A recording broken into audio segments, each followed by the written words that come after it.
Very good morning. It is 7 a.m. Monday, May 5th, 2025. You know what that means? Anyone who knows Spanish? Cinco de Mayo. Welcome to ONNJ Mornings. I'm Ken Rosato, taking your calls at 888-658-0234, 888-658-0234. You may play music into the phone if you'd like. We'll do that. Showers this morning leading to heavier and steadier rain through the day, highs in the mid-60s. Let's head to meteorologist Mike Favetta with a first check of the Muy Cinco de Mayo Garden State forecast. Good morning, Mike. Oh, by the way, Mike, do you know that what Cinco de Mayo is all about? About the victory at the Battle of Puebla. You can never stump the meteorologist. You guys are all scientists. Gosh, I figured you would say what most people say, that it's Independence Day, but it's not. That's September 16th. It was the victory over the Second French Empire led by Napoleon III at the Battle of Puebla, May 5th, 1862, hence the name Cinco de Mayo. That's the last time I try to stump the meteorologist. Good morning, Mike. Ken, I learned my lesson. I once went on the air when I was a young wee lad meteorologist, said what you said, about the Mexican Independence Day, and promptly at 9:05 was called into the news director's office. So yes, never make that mistake again. In most of Mexico, it's barely celebrated, except for the community of Puebla. It's celebrated here mostly. Yeah. It's American, just like St. Patrick's Day is bigger here than in Ireland. Right, and of course we're all going to celebrate with Oaxacan food, so it's all just a mishmash of cultures. Get your tequila from Jalisco, awesome. We'll make it happen. We've got some great weather today to maybe enjoy a margarita later on this afternoon, because with all of the wet weather around, it's not going to look so great, especially with the gray skies. There's already some light rain falling. In fact, earlier this morning, we had a few light showers roll through central New Jersey, just adding to the rainfall totals. More than an inch of rain fell since yesterday, more than 1 inch there over toward Toms River, even down by Stafford Township, half inch. Remember, this is where the wildfire was. So great news, keeping that area soaking wet. Back over toward Edison, more than a half inch of rain, even northwestern corner of New Jersey, where the drought is still ongoing. We'll get to that later on this morning, give you the update. Also seeing some rain there. Manchester Township, almost an inch of rain. Plumstead Township, almost an inch of rain. So a real good, healthy soaking. As some light rain falling right now. There it is. Over toward Bordentown, back over just south of Trenton. Some early morning showers waking up by the state capitol. These are moving north. So light rain on tap this morning. Another shower expected to enter Cape May and Wildwood. Some more showers working through LBI and out towards Seaside. So it'll be kind of a wet and dreary day with temperatures that are starting off quite cool. Over at 54 in Long Branch, 63 right now in Newark. And the dew points, or the measure of the moisture in the air, plenty of that humidity sticking around today. So it'll feel damp, it'll feel cool. You can also thank a light easterly breeze for that running through this afternoon. Winds right now anywhere from 9 to 14 miles per hour, gusting up to about 20 by later on today. So as long as the winds are from the east, the weather's not fit for man or beast. It's a little phrase to kind of think about, especially with that southeasterly wind tomorrow, keeping the gray skies around and the cool weather around even through the middle of this week. So we had a good soaking of rain yesterday. It was relatively quiet overnight, just a few clouds with a few breaks and keeping us kind of wet, with more rain moving in this morning, especially right now down toward Atlantic, Cumberland, and Cape May County, and Ocean counties. And yeah, Cape May County is going to get wet too. So with our forecast staying kind of wet today, we start off in the low 60s, maybe get up to 70 over toward Trenton and Camden. Not going to be any sun today, but there will be more rain through this evening. It's not going to be a day full of rain, certainly not a washout, but there will be times of spotty showers into this evening and again later on tonight. Tomorrow has another round of wet weather come through. Might even be some more isolated downpours as temperatures try to work into the upper 70s or low 80s in central and southern New Jersey. That'll happen tomorrow afternoon. And notice it's only where the sun shines, whereas the rest of the state stays cloudy. So if we get a little break of sun, could help form a quick forming storm, and then we get another round of wet weather again for Wednesday morning that moves in through the northeastern section of the state through Wednesday afternoon. So while it's wet through Wednesday, I think Thursday we get a bit of a break going into the afternoon. Not necessarily sunny, maybe some breaks in the clouds, but we're still cool.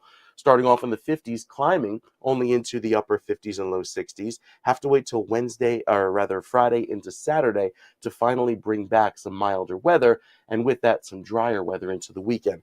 So it's a pretty wet start to the week. Temperatures hold in the 60s today, just make it to 70 tomorrow. We start to dry things out by Thursday. Forget the May flowers. I think the April showers are a little delayed this year, coming in just in time to start off May again. May's a little delayed. Yeah, May was always a little delayed. I'm a May boy, and I was a little delayed. So what are you going to do? It is what it is. All right. Happy Cinco de Mayo. I'm only going to say 37 more times between now and 9 a.m. Thank you. Thank you, Mike. And by the way, we should let you know about traffic. We already have a crash reported on 295 southbound, south of exit 34, which is Route 70 in Cherry Hill. The left shoulder and 2 right lanes of the 3 lanes are closed. So again, the left shoulder and the 2 right lanes are closed. That means you really only have one. That left lane is the only passing lane. So that's 295 down by exit 34, Route 70 in Cherry Hill. That's a mess. We have delays on Route 21 northbound near exit 13, Randolph Avenue in Clifton. All lanes are open, but there's a real good slowdown there, about 10 to 15 miles an hour. Delays also on 21 northbound in the vicinity. Oh, I'm sorry. I missed this one. Forgive me. Delays on the Garden State Parkway northbound from south of exit 143C, Route 124 in Irvington to south of exit 145, I-280 in East Orange. All lanes are open, but there is a 2.5-mile delay through that stretch. And we have delays on Route 10 eastbound from Mary Louise Avenue to Richard Avenue in Roxbury. All lanes are open, and delays now on the New Jersey Turnpike Eastern Spur eastbound exit ramp by interchange 16E, which is Route 3 to the Lincoln Tunnel in North Bergen. All lanes are open. That is just volume. We'll have that camera in a little bit. Pam, I know the camera number. I'll give it to you for the next break. I promise. In the meantime, let's take a look at the approach to the GWB, if we could right now. That's actually moving pretty well. That's only about a 30 to 35-minute delay because you could see that it's moving at about 15 miles an hour. I'd give it. Upper level on the right, lower level on the left. That's really not that bad at this hour, but because we have delays getting into the Lincoln Tunnel, you can expect in the next half hour, that's going to get really slow. And of course, we have ongoing troubles on I-80 east and westbound at exit 34, Route 15 in Wharton. We have one of the approach cameras for you. We don't have the actual I-80 camera. We have the approach camera. And you could see that as folks are, they go down from 3 lanes to 2 lanes to 1 lane as they get off on Route 15 to bypass that mess for the sinkhole repair on I-80 at exit 34. This will be going on. We understand, fingers crossed, that the westbound lanes 1 to 2 will be open up in the next week to week and a half. Eastbound side, not for another 3 weeks or so, but let's keep our fingers crossed. Oh, and now they're really coming down to a halt, thanks to me. I always jinx it. I'm sorry about that. All right, we'll be checking back with that in a little bit too. It is 63 degrees now at 7:08, and Newark Liberty International Airport just suffered through a horrendous number of days requiring hundreds of flight cancellations and diversions. And United Airlines just canceled 35 flights a day. The FAA blamed runway construction, equipment outages, and staffing levels in Philadelphia. Believe it or not, Philadelphia is where our air traffic control center in Newark oversees the airspace. So they have to rely on crews. Remember, everything's computerized. So they can look at their computer screens anywhere on the planet and do their air traffic control. It just seems off-putting to me that you're relying on people 90 to 100 miles away to deal with this. But you could see the issuance on the screen there. That was from the official Newark Airport authorization over the weekend. So the air traffic control center is a mess right now. Late last week, 20% of the air traffic controllers in Philly walked off the job, frustrated with ongoing staffing shortages. Question is, why did it happen? You can thank the Obama administration and DEI. Let me explain before you say, oh, just Ken on a conservative rant. In an effort to boost minority representation among air traffic controllers, the Obama Department of Transportation took a field of hundreds of qualified, trained, mostly white air traffic control candidates and gave them a previously unheard of test. So you can't ask somebody what their race is, but you can ask them silly questions like, what subject did you excel in high school? What sport did you excel in high school? How tall are you? Things like that. Where did your parents come from? Or, that skirts legality right there. But they did that. After these people passed the test and were qualified, and had experience. This was in a story in the Washington Times 10 years ago that was released, and it has not been denied by the Obama administration. They just won't confirm it. But based on a number of people who are aware of this, this is what occurred. So all these questions were asked, and ostensibly this was a backdoor way to figure out a person's race. And if a person had experience as an air traffic controller already, they were knocked off the list for the most part. So you were deducted points if you had experience as an air traffic controller or in the military, or if you were a pilot. Meanwhile, if you had no experience, if you were from a minority or challenged neighborhood, etc., or you did not do well in school, you were given pluses. Because the idea here was to set aside jobs for people from minority communities. The heart was in the right place. You want to bring in as many minorities as possible. Absolutely 100% correct. You should.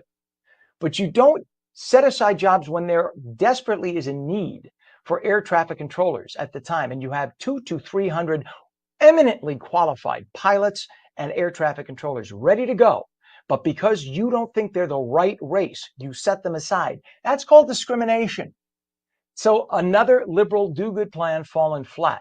Now DOT Secretary Sean Duffy says he will rebuild the entire air traffic control system, ground up, give us a Cadillac system, gold-plated, he says, including offering immediate $5,000 hiring bonuses. So if you know somebody who wants to get into a good career, these people make six figures and there'll be a $5,000 hiring bonus. Get involved. But it could take years to revamp the entire system. In the meantime, get ready for delays, cancellations, and price hikes. And do not blame Trump for this. This took years for this to happen. It is 7-11, the community of Toms River planning on using eminent domain to take over a local Episcopal church property after the church announced plans to create a homeless shelter there. The church owns a sprawling 11 acres right by the Toms River. An attorney for the church calls it blatantly illegal retribution. But is it? Think about this. When a group requests a zoning permission to build a church on a property in a town, it's not always the best thing. You'd think, oh, that's a lovely thing for the town. Well, maybe 200 years ago it was, because you would build a church right in the middle of town. And people were religious and went to church. Today, only about 5 to 10% of the people go to church on a regular basis. And when you give a piece of property to a church organization, it becomes tax exempt. So the town loses out on making taxes. And listen, I was a priest. So I'm all for churches. I'm not anti-church here. I'm pro-church all the way. But just understand that when you set aside, in this case, 11 acres for a church, an Episcopal church here, okay, it is meant for the sake of religious worship. Boom. That's a good moral thing. Zoning, not so good. So this parcel of land, 11 acres on prime waterfront property in the downtown area, Toms River. Toms River has allowed this property to exist tax-free, zoned as a church for decades. And now the church wants to do something with the property that has absolutely nothing directly to do with worship. They want to build a homeless shelter there. 11 acres, and they want to build a homeless shelter for up to 20 people. Now, that was never what the property was zoned for to begin with. You can't be zoned tax-free as a church and then build a department store on the property or an amusement park or a government building. But before you liberal lawyers say, Mr. Rosato, they're trying not to do something that is going to make money. They're trying to do something good for the community. Okay. Think about it. The vast majority of people who are homeless today are not homeless because they just lost their jobs. Usually they're homeless because they have drug or alcohol problems or mental health issues. And if you live in an area where you're probably paying top dollar in property taxes, or if you have a business in a downtown area along a waterfront in a community, do you want drug addicted homeless people, which for the most part you will have? Show me a homeless shelter that doesn't have it. Okay. Do you want that in your community? And this is why the town has stepped in and said, now we're going to take over your damn property with eminent domain. You want to play games like that? The libs in the Episcopal Church, by the way, the Episcopal Church used to be the biggest church in the United States with 17 million adherents back in the early 1900s. They're down to about 1.7 million when we're up to 340 million population. Because the more liberal they went, the more people fled their church. I'm not trying to bash a particular church, but just think about that. That's what happens when you embrace liberalism and you think people are going to follow along. They don't. So now eminent domain may take over and these people may end up losing their church, but this will end up in court before then. It is now 63 degrees at 7:14. When we come back, New Jersey Globe editor David Wildstein will have the latest on New Jersey's political scene with the Inside Edge. Showers this morning leading to heavier and steadier rain through the day, highs in the mid-60s. Meteorologist Mike Favetta will return with your full Cinco de Mayo Garden State forecast, and we'll take your calls 888-658-0234, 888-658-0234. You're watching On New Jersey Mornings. Don't go away.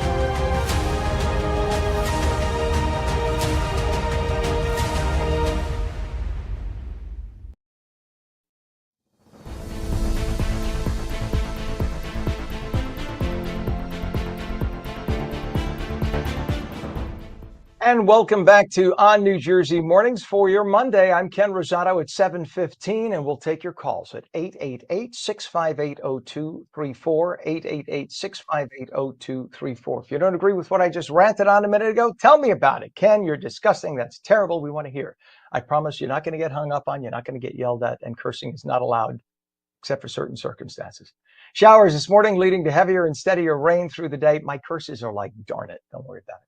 Highs today in the mid-60s. Straight to meteorologist Mike Favetta with the Garden State forecast. Mike, you've never heard me curse on set, have you? No, of course not. We keep it PG here. Maybe sometimes, That's right. maybe sometimes a little, yeah.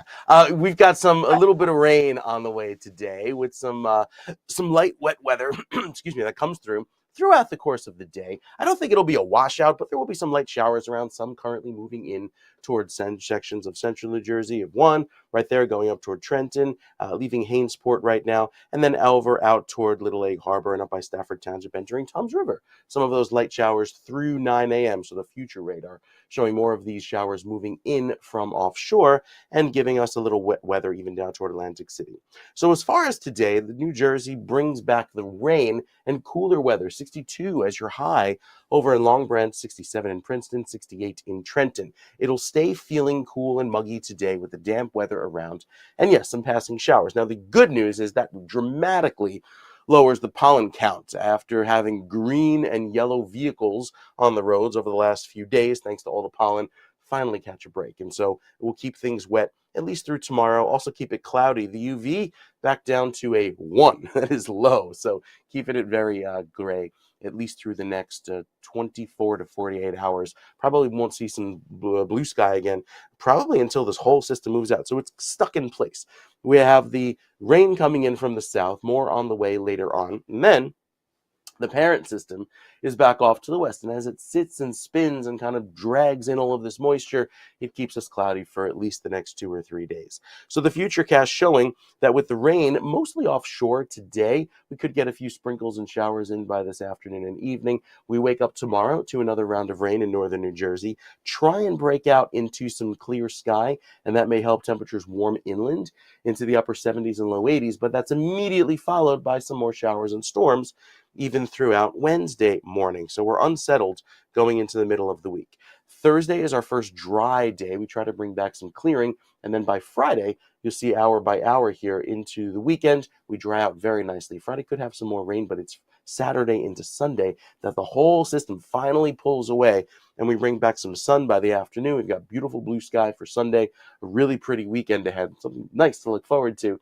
before another system comes in by Monday into Tuesday and delivers yet again another round of rain. So at least this weekend looks great. Highs back in the 70s, both days on Saturday and Sunday. We stay warm, we dry out, and it looks really pretty heading into the second weekend in May. So great weather ahead after several days of rain, Ken. All right, there you go. Thank you very much, sir. It is 7:19, 63 degrees. Taking a look at traffic right now. We have a little bit of fog in the area. Fog, as Mike has said many times in the past, means there is stability in the atmosphere. So right now there's fog on Route 3 eastbound at 46 in Clifton. All lanes are open, but that's just something to watch out for because people in that area, by that merge, I used to live right there. They do 90 miles an hour. And at that point, that's a busy merge. That has been trafficked for years. So if you're speeding and there's fog, it's a recipe for disaster. So again, this is Route 3 eastbound by Route 46 in Clifton, right by that merge. They had construction for years there. All lanes are open, but with the fog, please be careful. Now, we talked a little earlier about some issues on the turnpike. Take a look at this. Thank you, Pam, for that. This is mile marker 112.3 Eastern Spur interchange 16E south of the toll plaza, eastern spur of the New Jersey Turnpike. You know what that leads to? That leads to Route 3, which I just told you about, but in a different area. This leads to Route 3 by the Turnpike connection as you just approach Route 495 to get into the Lincoln Tunnel. So if you see delays here, that means there are delays at the Lincoln Tunnel going into Manhattan, and that's why you have that. Look at that. It's practically stopped right now. And when we show you the other issue now, which will be the GWB cam, we'll just jump right to that in a second here. The GWB cam is showing building delays now on the approach to the GWB. So when you have buildups at the Lincoln Tunnel, everybody takes the GWB as the alternate and vice versa. So we take a look at, there's a different camera angle they give us, but look at that mess. Look at that mess. I know exactly where that is too. So you're talking from that point, that's actually a little closer to the entrance to the bridge. That's only about half a mile before the approach. But you could see to the right lanes, those right lanes are lower level. I think there's a crossover lane for the upper level on the left. So some of those people might be doing that. That's why it's moving. But the folks on the right side, they're all, thank you for pulling out. I appreciate you showing us that. That's a mess. And that's probably about a 40-minute delay now into Manhattan via the GWB. Okay, so now we know. And you can see some distant fog there as well. We have some other issues. A crash on 295 southbound south of exit 60, I-195, Route 129 in Hamilton with the left shoulder closed. Crash on the Garden State southbound exiting 130BA US 1 in Woodbridge Township with a lane blocked. And we have a crash on I-295, a different one than the one I just mentioned. This is southbound south of exit 34, Route 70 in Cherry Hill with the left shoulder and right shoulder closed. But the lanes are now open. There were two right lanes closed half an hour ago. They're now open. It's just the shoulders, left and right shoulders, are now closed. So they moved over the accident, if you will, onto the shoulders. And minor delays now on the Garden State northbound from south of exit 135 Central Avenue in Clark to north of exit 136 Stiles Street in Cranford. All lanes are open, but they're telling us there's up to a 2-mile delay at the Holland Tunnel. We mentioned the Lincoln and the GWB. Holland Tunnel, we have delays. South Tunnel eastbound on the Jersey side by the toll plaza. All lanes are open, but now you have 20 to 25 minutes, and that's backing up to exit 14C on the Turnpike. Happy Monday. It is 7:22, time for Politics from Trenton, explained like nobody else can do it. Here is New Jersey Globe editor David Wildstein with the Inside Edge. Good morning, everybody. Welcome to the Inside Edge. It is Monday, May 5th, and there is a poll coming out tomorrow for the governor's race. And frankly, I'm contemplating whether I should cover it or whether I should just ignore it. Polls in this race are news. I mean, frankly, the bar has been set fairly low this cycle with reports of internal polls in the absence of a quantity of public polls. I'm as much to blame for that as anybody. But tomorrow we'll have results of an independent Univision poll. And the problem is some of the data, if not all of it, is from March. And I don't have to remind all of you that we're now in May. And I've spoken about this before. We all know polls are merely snapshots in time. And it looks like this Univision poll is an old, outdated snapshot. And you know, it's a fair question. Is there a reasonable expiration date on data? And the dilemma is whether it's appropriate to publish old numbers a month before the election, while some people have already cast their votes. This poll was due to be released 2 weeks ago, and I'm not completely sure why it was held, but perhaps at the very least, Univision has an obligation to tell its viewers why they sat on their numbers for so long. And since this poll first went into the field, I mean, there have been millions of dollars spent on this gubernatorial campaign. TV ads, digital ads, streaming ads, direct mail, canvassing. I mean, the candidates are in full speed voter persuasion mode. And clearly, some voters have already made the choice and made it maybe after this Univision poll came out of the field. Uh, Polls have tremendous consequences. Stories about them affect fundraising, they affect volunteer enthusiasm, endorsements. The stakes in this governor's race couldn't be higher. This is serious business. And we saw polling in 2021 and 2024 in New Jersey that was just wrong. Public polls and internal polls, but at least their data was reasonably current. And and polling that's more than a month old isn't a reflection at all of where this race is today. We've seen pieces of this Univision poll already leaked out. An out of context slide from a deck that shows head to head numbers among Hispanic and non Hispanic voters in the Democratic primary. That says that the source was a Univision political tracker poll from March. And and if they went back in the field and they updated their data, and there's nothing to see here. But if they didn't, then maybe this is a problem. And from the standpoint of the New Jersey Globe, this is transparency with our readers. We haven't decided yet if we're going to run these poll numbers. If we do, it'll come with one hell of an asterisk next to the data. Those in search of clickbait will jump on them, but the Globe, well, I mean, we're just not too sure. Anyway, that is all for today. Have a great week, and I'll be back tomorrow. Thank you, David, and thank you for the birthday wish. I appreciate that. Had a very nice birthday. It is 7:26 now, and a major investment is changing the way New Jersey tackles recycling. Interstate Waste Services just opened a cutting-edge facility in North Arlington, and it's already making an impact. On New Jersey's Lisa Marie Falbo shows us inside. Today, we're in North Arlington for the grand opening of Interstate Waste Services' brand new recycling facility, a $30 million investment that's going to change the game of how we recycle right here in the Garden State. Spanning more than 100,000 square feet, the facility is built to process 215,000 tons of recyclable material a year, keeping over 1 million cubic yards of waste out of landfills, and helping New Jersey meet its long-term sustainability goals. So this facility, what it does is it provides better access, easier access, closer proximity to facilities where the materials can go. The longer the distance, the harder it is to access the facilities, the greater chance that they don't go to a recovery facility and they go to an unintended consequence like a landfill. So this facility will ensure that recycled content that's put out in the stream in the waste product from the residents actually goes and gets recovered.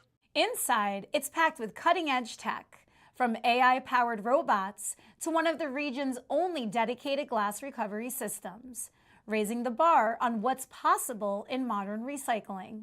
It also builds on IWS's bigger mission, reducing emissions through waste by rail and rolling out a cleaner electric truck fleet to serve communities across the tri-state area. It takes trucks off the road, obviously repurposing all this material, cutting down trees and new plastics and whatnot. At the event, local leaders and environmental advocates praised the effort, not just for what it means today, but how it shapes tomorrow.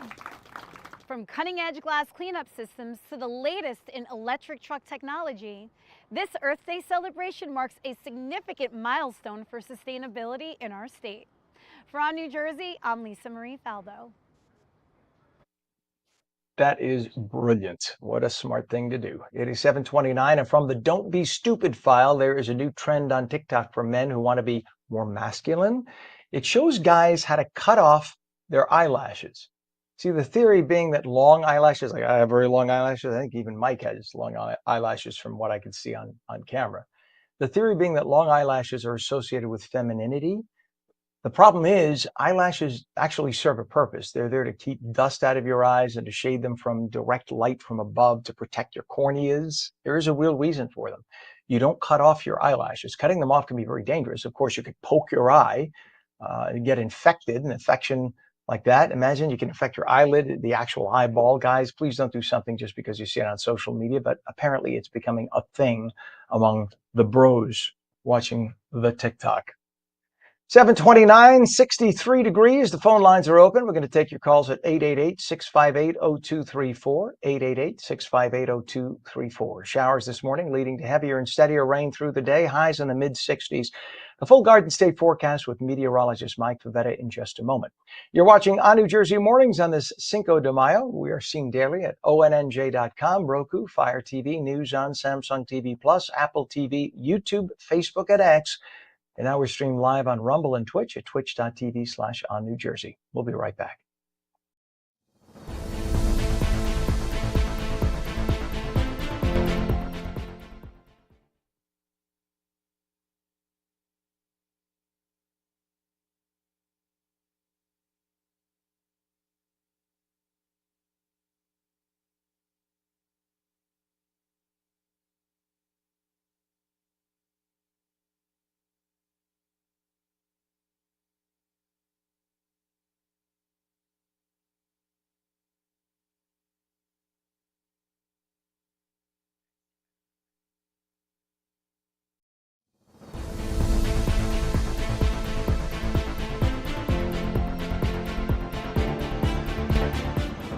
A very good morning. It is 63 degrees at 7:30, Monday, May 5th. Actually, 7:31. I fibbed. Monday, May 5th, 2021. If it's May 5th, that means in Spanish, Cinco de Mayo. I'm Ken Rosato. Welcome back to ONNJ Mornings. Showers this morning leading to heavier and steadier rain through the day. Highs in the mid-60s. Meteorologist Mike Favetta has the detailed Garden State forecast. Mike, what's your favorite Mexican food? Favorite? Oh man. So anything with a mojo sauce, right? It's that like dark brown sauce. Right? Yeah. Something Mojo like is an made with enchilada. chocolate. It's got to be cheesy. That too. It's got to be cheesy. Has to have that like real authentic flavor. I love churritos over in Hoboken and West New York, right there on the Palisades. I mean, one of my favorite places to go eat because it's got all of those authentic flavors of that cuisine. So yeah, I like it. I Good like stuff like taste. that. Right, You got good just taste. trying to do something and the classic margarita that's not frozen and not too sweet, something that's like just right. Went to a And by the one of way, those. Yeah.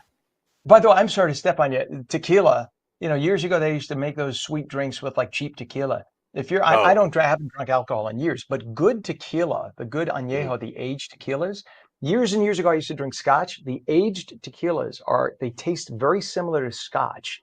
They're really, if you're into a scotch, you should try a good aged tequila. You won't go back. It's so light but it's like a lighter form of scotch. Delicious. It's amazing. It's so So. true, and a lot of them are aged in those barrels from Scotch and whiskey barrels, so they have that flavor and the smokiness and so good, so good. So yeah, so many things to think about for later today as I sit here with my cold and probably won't be able to drink for a few more days. Oh, sorry. With I'm all, sorry. that's all good. Thought it was allergies, but no. Our forecast bringing back a little bit of relief for allergy sufferers, so that's some good news given how wet it's been.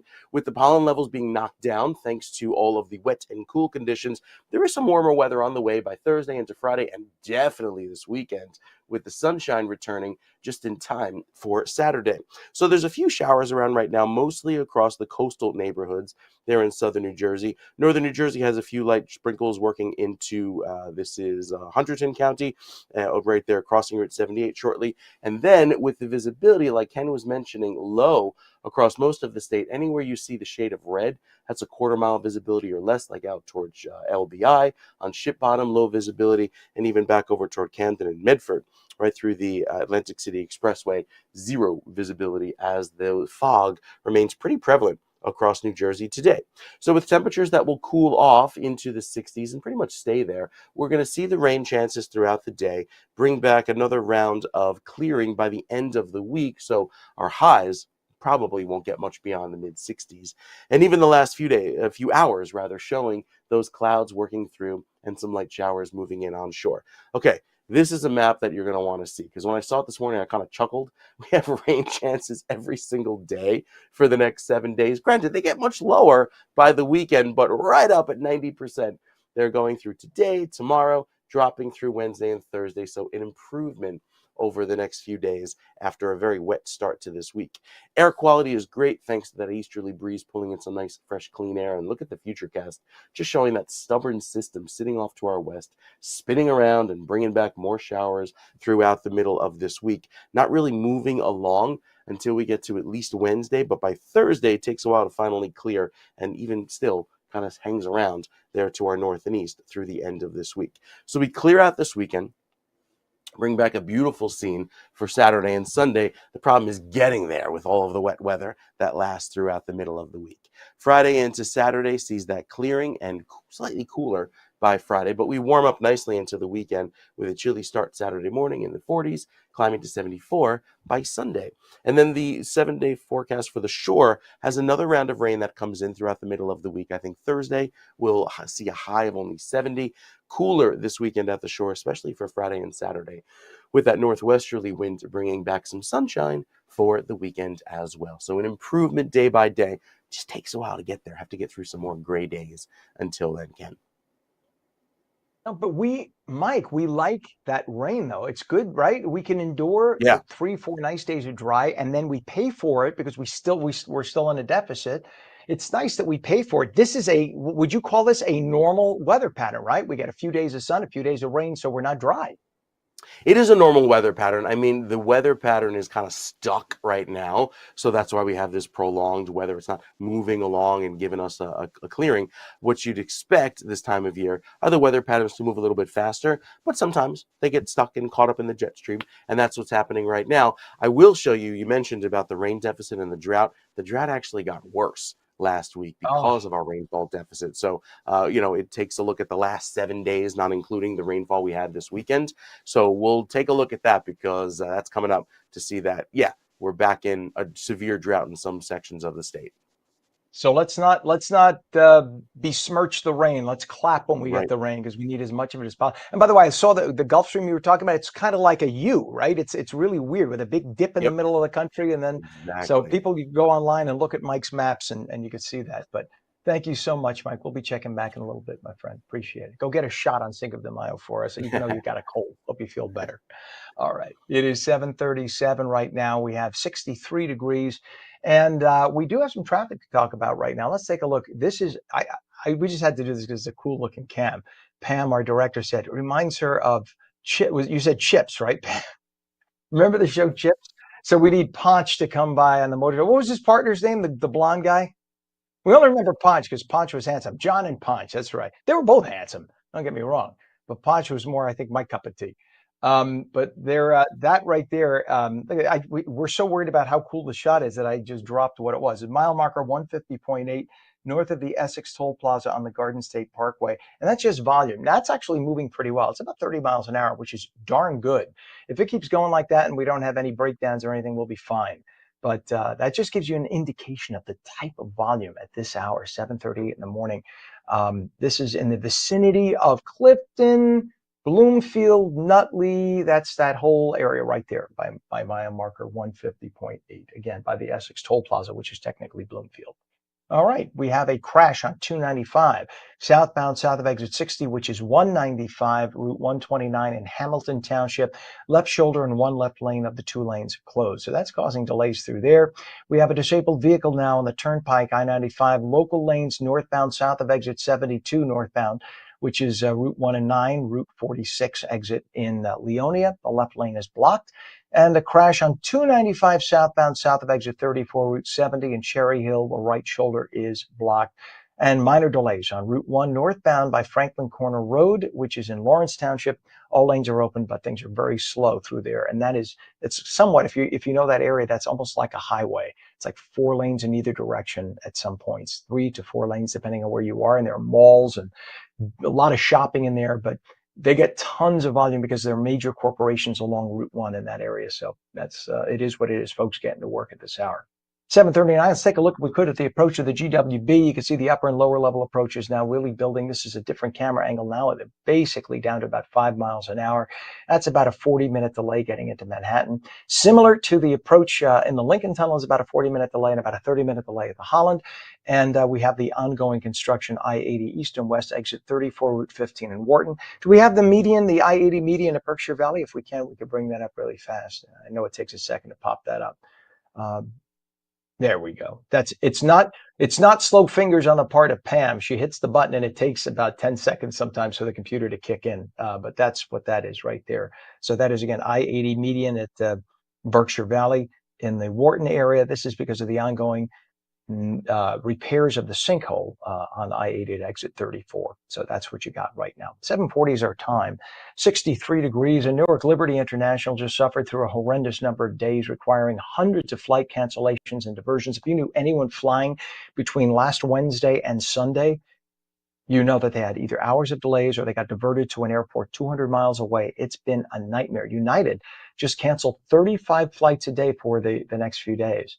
And the FAA blamed runway construction, equipment outages, and staffing levels down in Philly, because in Philly, that's where the air traffic control center that oversees Newark is located. It used to be on Long Island. Now it's in Philly. Late last week, 20% of all air traffic controllers in Philly walked off the job. Technically illegal. You can't do that. Remember under President Reagan, when the air traffic controllers struck, he said, if you strike, you're all fired.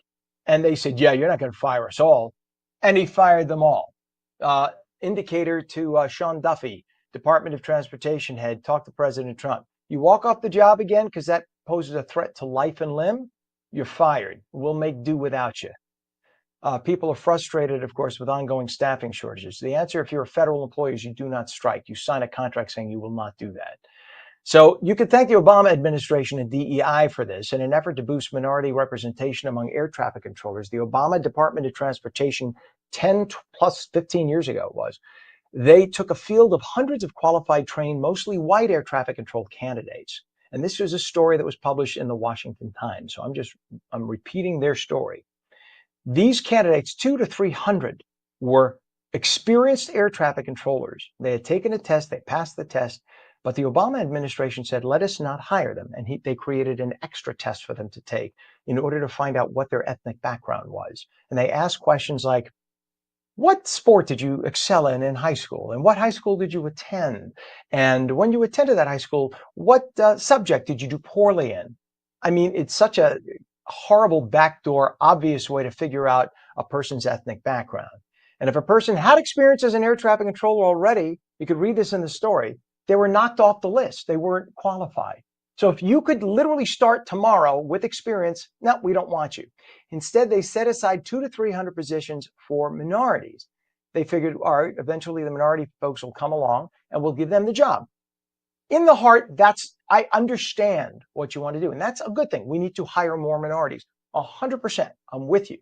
For too many years, many in the minority community didn't think that they were even welcome to apply. And they should be. Everybody should apply. These are federal positions. Everyone has a shot. But you don't set aside jobs and then leave us without enough air traffic controllers to run the skies. That's what they did. That has led, fast forward a decade, to a crumbling air traffic control system filled with overwork and fed up employees. The whole point of hiring more minorities never happened because the group of minorities never came. And another liberal do-good plan with the best of intentions fallen flat. Now we all have a mess. DOT Secretary Sean Duffy says that he will now rebuild the entire air traffic control system, including offering immediate $5,000 hiring bonuses. So if you know somebody who wants to change careers, this is a good opportunity. But it could take years to revamp the system. In the meantime, get ready for delays, cancellations, and price hikes. Again, do not blame Trump for this. This is a 10 to 15-year process. And that's what it took, thanks to the Obama administration. Write the retired president and tell him thank you very much.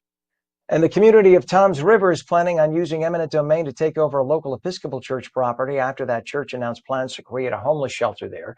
The church owns a sprawling 11 acres by the water. An attorney for the church calls it blatant illegal retribution, but is it really?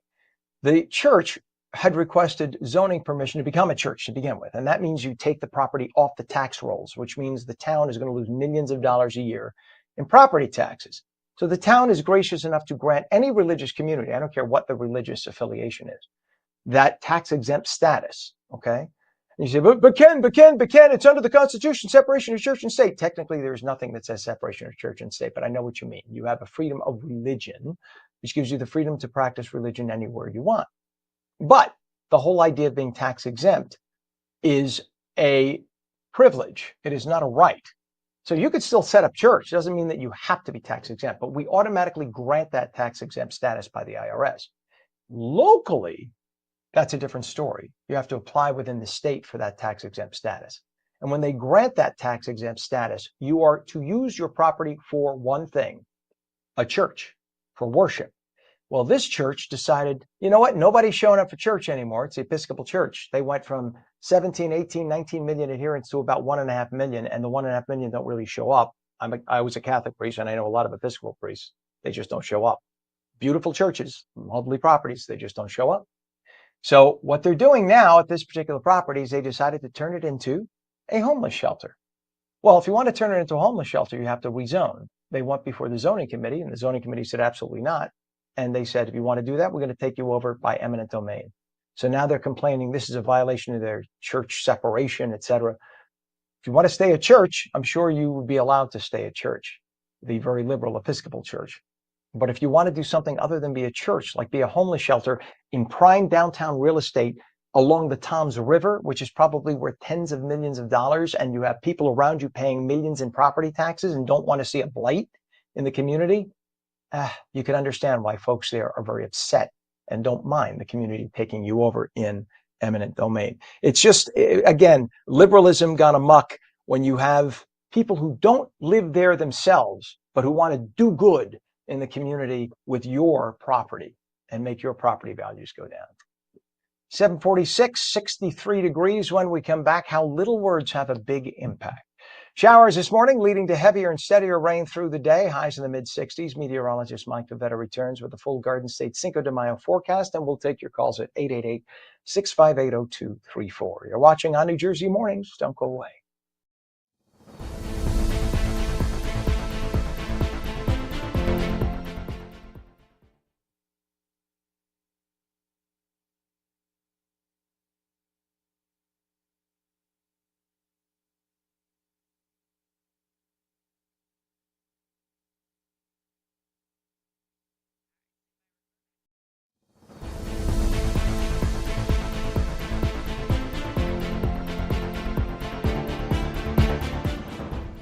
And a very good morning. Welcome back to On New Jersey Mornings. I'm Ken Rosato at 747. It is 63 degrees, and we'll take your calls at 888-658-0234.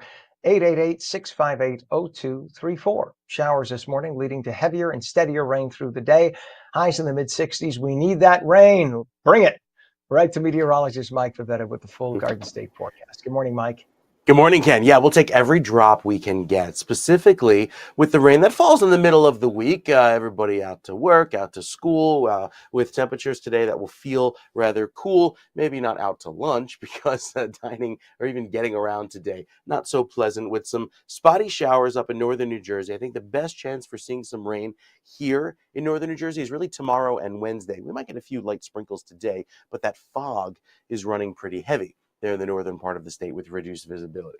So here's the drought monitor. It updates every Thursday looking back at the previous 7 days. Well, if you remember, up until Thursday of last week, we didn't really have much rain. So the drought actually got worse, being severe again up in Sussex County and back toward sections of Atlantic County inland, with the central portion of the state still doing just okay. But it's the rainfall deficit that's increased in the last 30 days, given how we typically see a wet finish to the month of April, and it's been quite dry with those red patches, the 1 to 2 inch rainfall deficits now popping up there in central New Jersey and over south toward Burlington County. So with a warmer than average start to May, and even through the middle of May, yes, it's cool right now, but there is warmer weather on the way. This is the trend going for the next 2 weeks, showing that milder trend taking over into the middle of the month, and even slightly drier than average weather for the northern half of the state. So it's going to take a while, I think, to make up for that lack of rainfall. We do get a good soaking, and we have gotten some very good soaking wet weather over the last 2 days. So I think by this Thursday, when we see you again at right around 8:30 in the morning is when that updates. We'll see an improvement to the drought monitor. Our forecast keeps us wet through the rest of the middle of this week. I think Thursday and Friday see some drying weather, and then Saturday and Sunday look beautiful with highs back in the low and mid 70s. The shore points have a little bit more rainfall again, with the showers and storms continuing through the midweek. Thursday and Friday see some clouds, ultimately drying out as well for the weekend, with temperatures up in the mid 60s on Saturday, low 70s by Sunday. So we're getting there, closer and closer to Memorial Day weekend. We'll just be 2 weekends away by this weekend, and the weather is looking fine, getting there to the unofficial start of summer. Love it. All right. Thank you Yeah. very much, Mike. 7:50 right now. We do have some traffic to show you. Actually, we're going to go to the same camera as before, but it's a different angle. This is mile marker 150.8 north of the Essex Toll Plaza on the Garden State Parkway. So you can see the cars going into the toll plaza. It's just a volume thing right now. That's just because there is a toll plaza there. Everybody hitting the brakes, but you could see now in a matter of 20 minutes how much more volume has come along. That was flowing at about 10 to 15 miles an hour 20 minutes ago. And now it's basically all brake lights, brake check going into the toll plaza. So that's in the area of Bloomfield. And that's just the way it is. It's a lot of volume on the roads. Mondays and Fridays, we find excessive volume, lots of drivers. Tuesday, Wednesday, Thursday, a lot of people take mass transit, probably a 10 to 15% reduction in traffic, but not so much on Mondays and Fridays. That is the mess we have. We also have problems now on I-76 westbound east of exit 1C, which is Market Street in Gloucester City. The right shoulder is blocked. That's in the vicinity going down toward Philadelphia. We have a crash on 295 southbound south of exit 60, which is Route 129 by 195. Hamilton Township, left shoulder, one left lane of 2 lanes closed. And we have a crash on 295 southbound south of exit 34, Route 70 in Cherry Hill Township. The right shoulder is blocked there. Delays on Route 4 eastbound from east of Hackensack Avenue and Hackensack to east of Queen Anne Road in Teaneck. All lanes are open, but things are very slow through there. And finally, delays on the GSP northbound from south of exit 147, Clifton Avenue and East Orange to exit 153A, which actually encompasses what you just saw because that's by exit 150. So that encompasses. So there's basically a 5 to 6 mile stretch where things don't get beyond 10 to 15 miles an hour on the Garden State Parkway. Let's take a final check here at the approach to the GWB. We already know, by the way, that there are delays. The approach to the Lincoln Tunnel coming off of the Turnpike to Route 3. It's causing a 30-minute delay on the Lincoln getting to Manhattan, and on the Holland, about a 20 to 25-minute delay. And this is about a 40-minute delay on the approach. That right there takes you to the lower level on the right side, the lower level approach to the GWB. But look at it, just a mess. It's the upper level cutover, which is the left lane, is just stopped. And the lower level is moving at about 3 to 4 miles an hour. So that's a good 45 to 50 minutes into the northern part of Manhattan by the GWB. It is 7:52 now, 63 degrees. What started as a personal reminder to stay kind has grown into a national movement of positivity. The Little Words Project, founded by Adriana Carrig, recently opened a brand new store in Short Hills, a meaningful homecoming for a brand that was born right here in New Jersey. Known for its signature bracelets with messages of encouragement and empowerment, the Little Words Project has built a powerful community around kindness. Adriana joins us now to reflect on the big weekend, the brand's journey, and the movement behind the message, Just Be Nice. Adriana, good morning to you. Good morning. Thank you for having me. You bet. Good to have you on. And this all started with a couple of bracelets and a big heart. So take us back to the beginning of the Little Words Project. What inspired you, and did you think it was going to grow like this? You know, I always believed in it. It's definitely something that I have been building for the last 13 years, which is crazy. But yeah, right here in Livingston, New Jersey, I started the first batch of bracelets, and it came from a place of wanting to create kindness and bring positivity to the world. As someone who was bullied from a very young age, I just knew we needed little vehicles of kindness to live right on our wrist. And that's where the bracelet came from. You know what? That's just such a great way to look at life, because when you step back and look at things in enormity, that's what keeps a lot of people from starting, right? Because you think it's just too much. How do you Yeah. change the mood of society? But doing what you're talking about, little tiny things. You go to a store, you have a bracelet that says something like "Have a nice day," or "You're beautiful," or "You're loved." Somebody looks at it. If one person at the register looks at it, who's feeling down and gets a smile.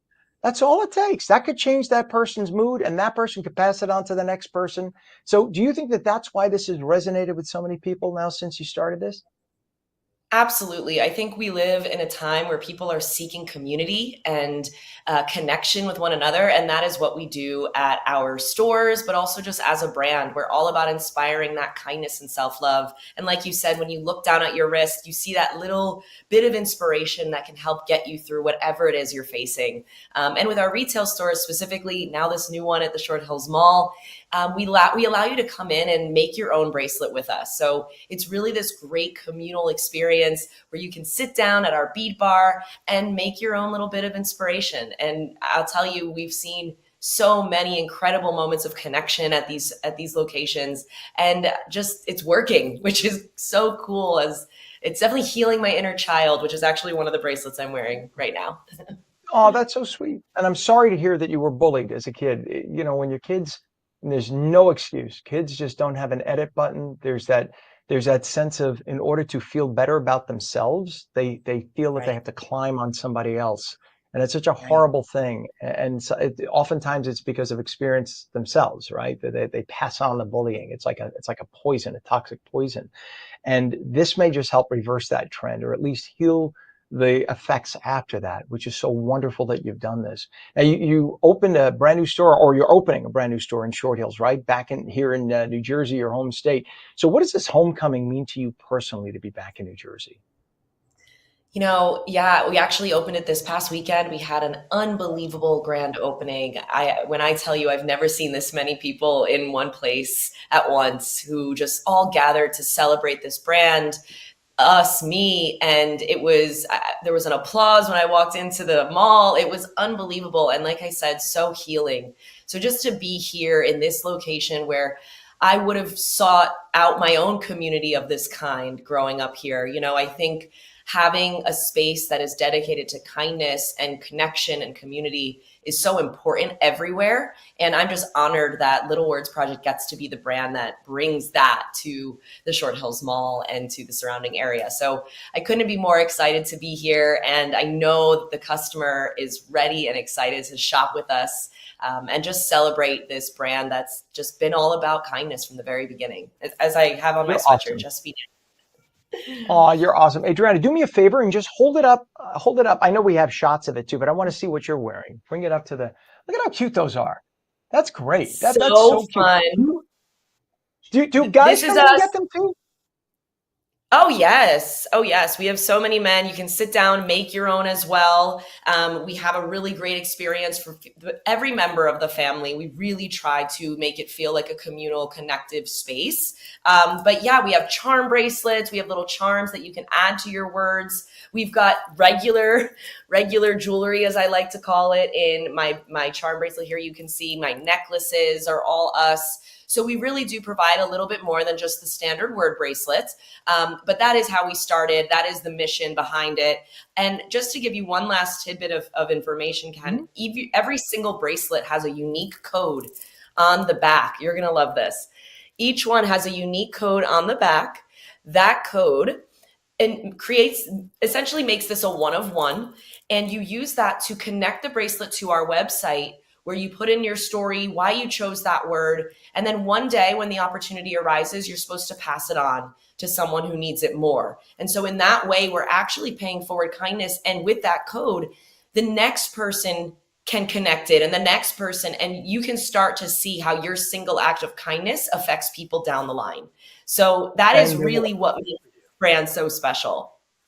yeah, and they'll always remember you, and they'll always talk about you. I mean, I don't mean to make you. I'm sure you could pass it on like perpetually, if you know what I mean. But you could also pass it Yeah. on just to a friend, and every time they look at you, or they look at, I'm sorry, they look at the bracelet, or somebody says, "Where did you get that?" There'll be that story. Oh, you know what? I was feeling down a couple of years ago. My friend Janet gave me blah blah blah, and that's the beauty of it, because it becomes a conversation starter. And as long as that conversation is about kindness and doing something nice, that could really help, somebody who's not in a good mood at that moment, and make them just stop and think. So I Exactly. just love that, the fact that you did that. And how hard was it though, turning the idea into a business?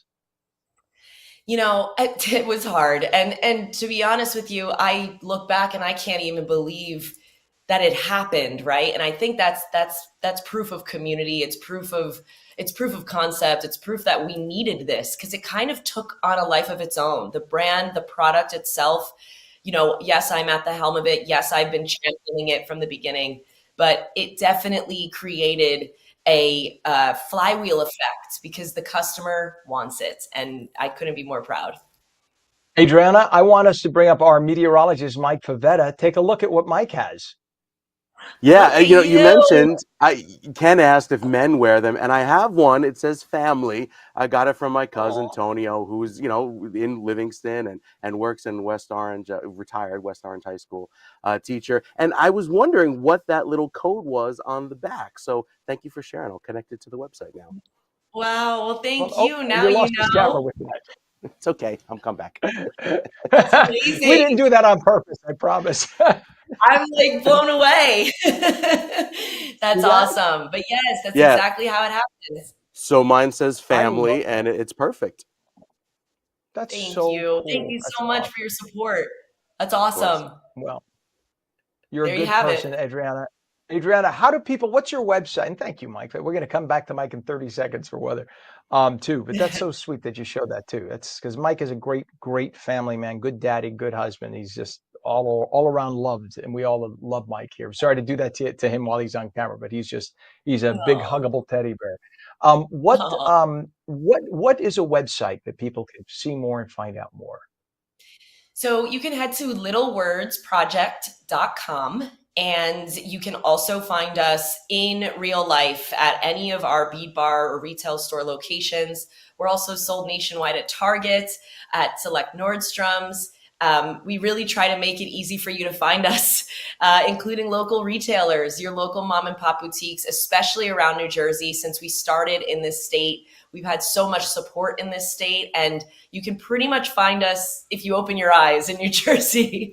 And I'm so proud of that. I'm a true born and bred Jersey girl, and I absolutely love what we're bringing and what we started here. We get to say it's ours. And so, yeah, you asked me a very simple question, and it's just littlewordsproject.com.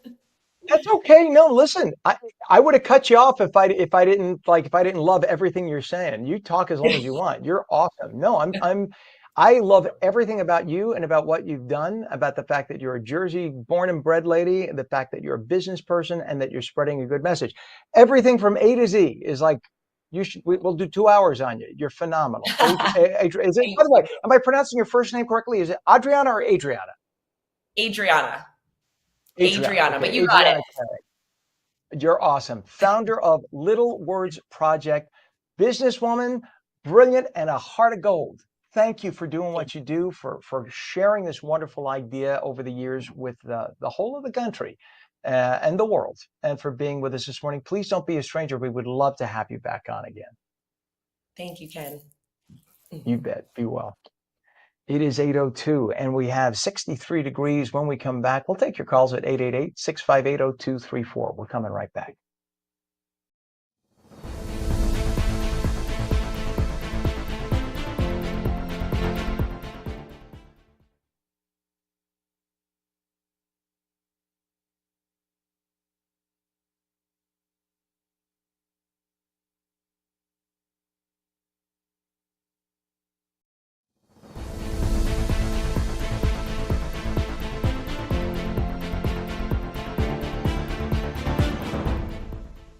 Very good morning to you. It is 8:03. We have 63 degrees on Monday, May 5th, 2025. Cinco de Mayo. Bienvenidos a todos. Y este es, should I continue in Spanish? ONNJ Jersey Mornings. I'm Ken Rosato. Yo puedo hablar español perfectamente también si quieres hablar español.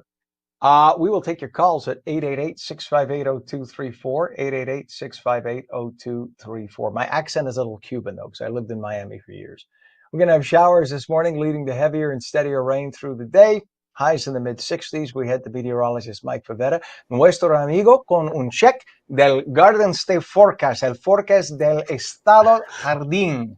Buenos El dias, Mike. tiempo está bien. El tiempo está bien. We should call it. Perfecto. We should call it New Jersey just for today. You know, New Jersey. New Jersey just for Por today. I todos mean, nuestros amigos españoles. they really should.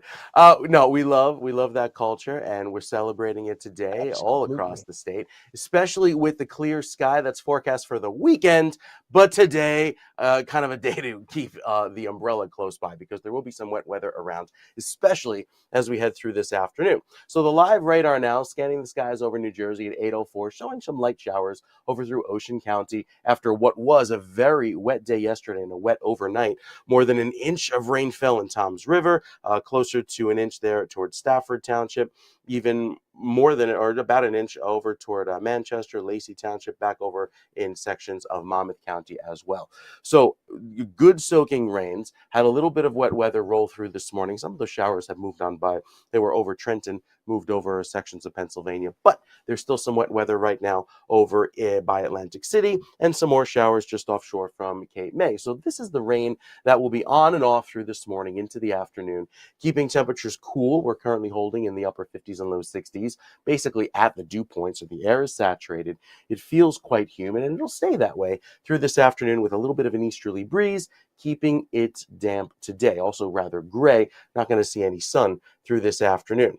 As far as the next few hours are concerned, we had a little bit of clearing last night, tried to break through. That's actually what helped form that fog early this morning, and now we're left with some more of these clouds and sprinkles rolling on by today. So we'll see those develop into the afternoon. Light rain moves in basically at the coast. I think inland sees mostly cloudy skies, but we could see a few showers roll through again later this evening, just in time for the evening rush. And then it stays cool tonight. Into tomorrow, we start the day again with a few light showers, have breaks of sun by tomorrow afternoon, which this is the self-destruct sun that helps bring on another round of storms and showers that'll form by tomorrow late in the day.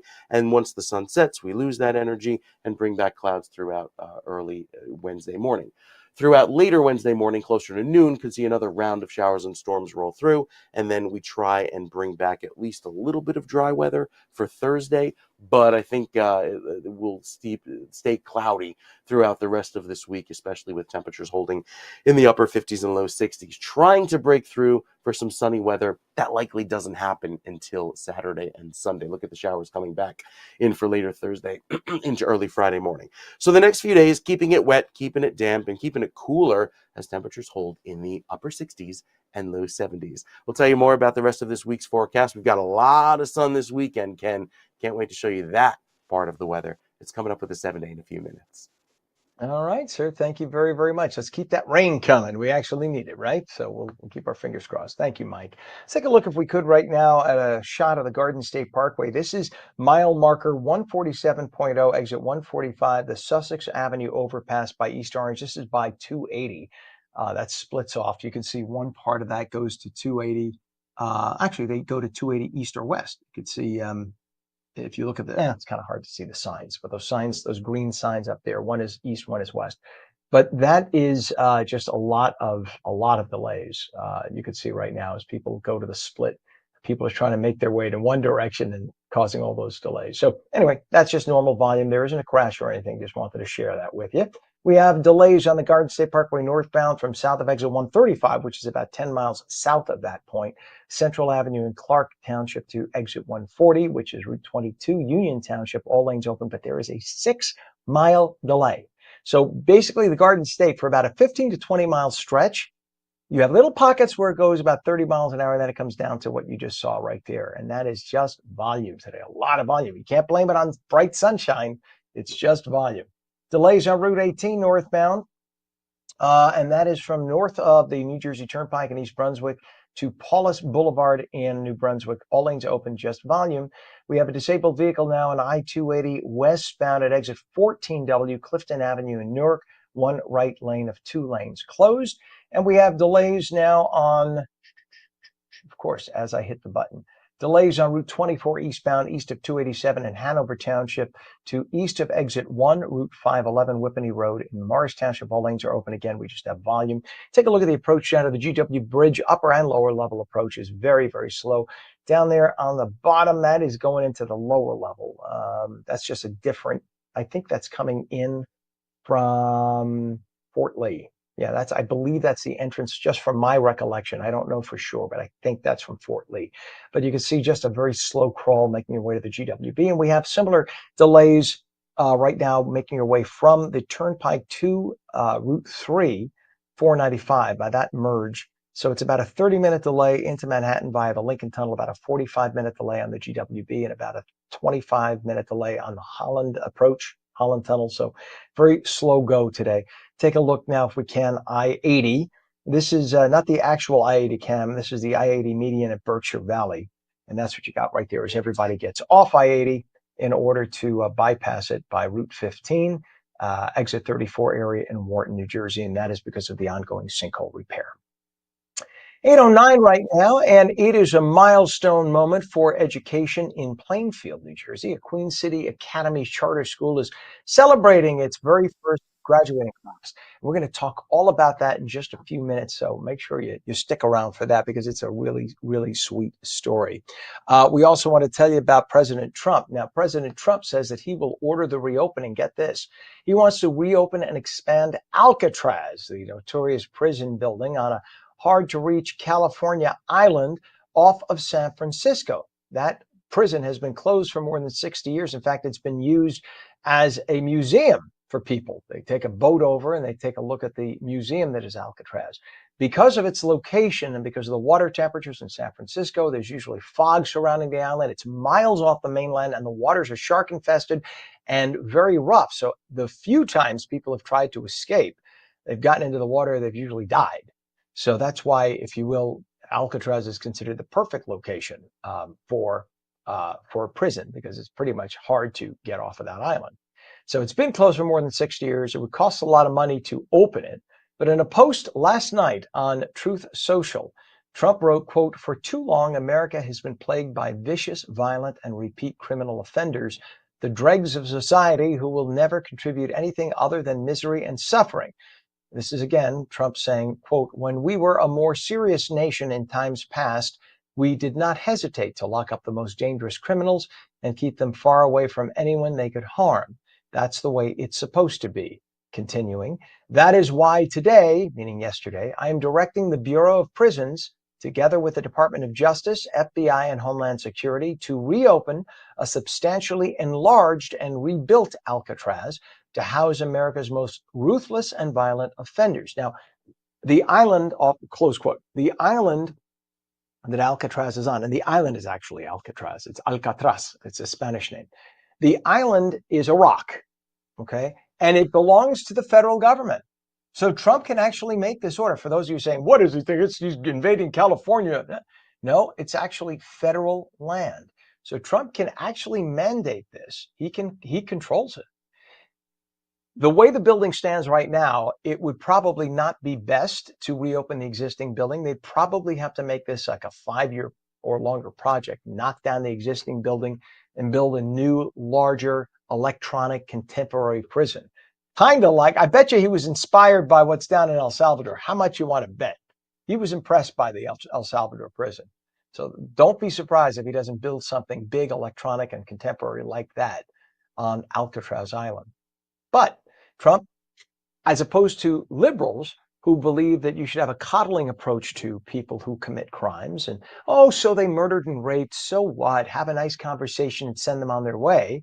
Conservatives say, no, you break the law. You choose not to live in society, in civilized society. You are separating yourself from society. You cannot be trusted among society's members. So therefore, we must set you aside. That's why we have prison. It is a punishment. It is not just, people think, well, you don't get rehabilitated in prison. Right. Prison is not necessarily just for rehabilitation. It's a punishment. If you end up in a prison like that for 30 years, it's because you did something to deserve being in prison for 30 years. Oh, but Ken, so many people are wrongfully sentenced. Yes and no. The DNA project that has exonerated a lot of people, now we're finding out that there is the possibility more than one person could have the same DNA. So maybe DNA should not be exonerating people. That's a whole other subject for a whole other day. But nonetheless, expect Trump's directive to rebuild and reopen the long-shuttered penitentiary as being the latest salvo in his effort to overhaul how and where federal prisoners and immigration detainees are locked up. Such a move would likely be expensive and challenging, but believe me, he can get it done. How much you want to bet he'll make it a public-private consortium where you get public government dollars joined with sponsorships? I mean, only Trump would figure something out. Maybe XYZ Corporation could have their name on the side of the prison as you come onto the island. No, the prison was closed back in 1963 due to crumbling infrastructure and high costs of repairing and supplying the island facility, because everything from fuel to food had to be brought in by boat, but it wouldn't be that hard to drag some pipes and some electric cables and make it a functioning facility. So we'll see what happens. Again, Trump wanting to reopen Alcatraz Island and make it a prison once again. So we'll see what happens. If Trump says he wants to get it done, it'll get done. It is 63 degrees right now at 8:14. When we come back, another deadline for TikTok. On New Jersey Mornings, brand and digital strategist Fisher will be along to explain what it means. Showers this morning leading to heavier and steadier rain through the day, highs in the mid-60s. Meteorologist Mike Favetta will return with a full Cinco de Mayo Garden State forecast, and we'll take your calls at 888-658-0234. 888-658-0234. You're watching On New Jersey Mornings. Don't go away.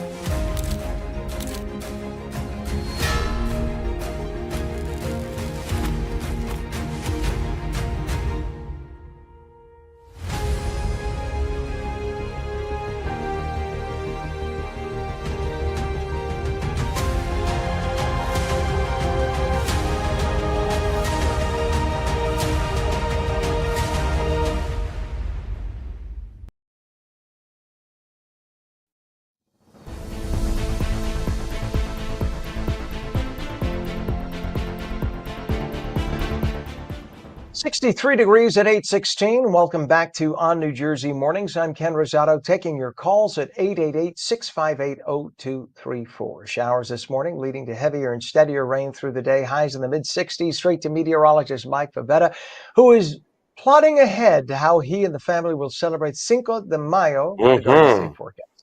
Yeah, I think we'll take a little road trip this afternoon, right? Do something with the family, do something out of doors, and try and get out, because even though there's some light rain around, it's not a washout today. You might want to carry the umbrella still, with some more showers forecast later on, but across most of New Jersey right now, it's just cloudy. The steadier showers are currently working their way north.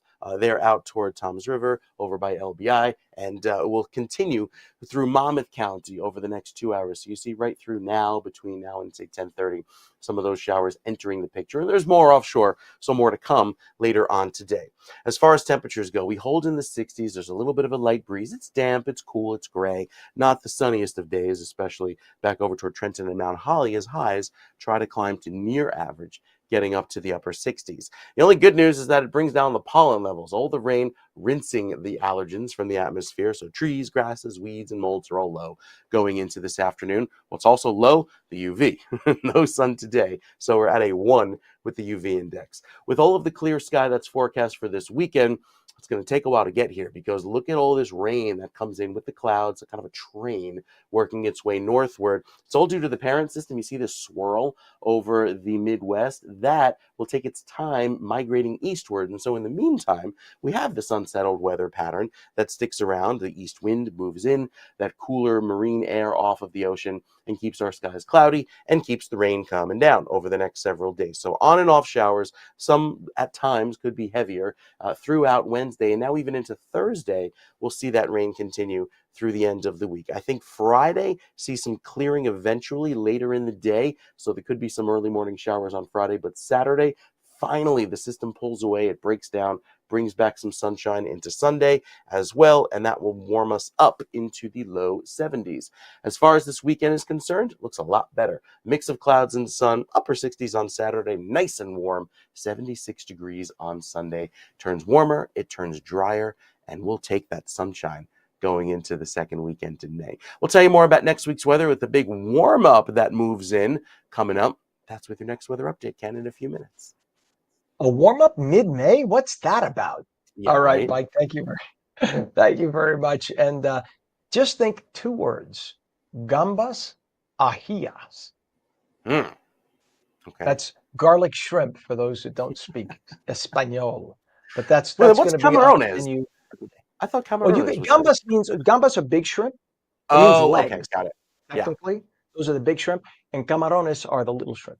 So Ah, it's sort of like the difference between saying scampi, because scampi and technically aren't shrimp in gambler, yeah. Italian. They're Right. those long lobster-like things, but we call them scampi. We call shrimp scampi in America, and we confuse it all. It's an American thing. I love it. All right, Mike. Thank you very much, sir. Enjoy the next 10 minutes. We'll check back. It is 8:19. And we have 63 degrees. And we do have some problems now on all the approaches into Manhattan. Let's take a look, if we could, on the Garden State. I'm sorry, this is the New Jersey Turnpike. Mile marker 112.3 Eastern Spur, interchange 16 East, south of the toll plaza. Look at that mess. So what you see on the right side there, and excuse the jumping internet, that's just freezing internet. That's not something that we're artificially creating. But what that is the approach to get off of the turnpike at the interchange with Route 3 East, by the interchange with 495, which is the helix to the Lincoln Tunnel. So literally where they are right there is about 1.5 to 2 miles from the mouth of the Lincoln Tunnel, and it is just bumper to bumper. And that is an indication of what you have at the Lincoln. So you got about a 35-minute delay getting to Manhattan via that approach. If we can then show the approach to the GWB upper and lower level. Let's see if we have the camera. They've been moving the camera around. We'll see if we can bring that up, Pam. And the GWB is really no better at all, because everybody's trying to avoid the, there you go. Everyone's trying to avoid the Lincoln Tunnel approach. So they're all going to the GWB. And that's what you got right there. Look at that absolute crawl. That's the lower level approach coming out of Fort Lee, making your way. That's about a half a mile before the toll plaza. And it is only about 5 miles an hour at best.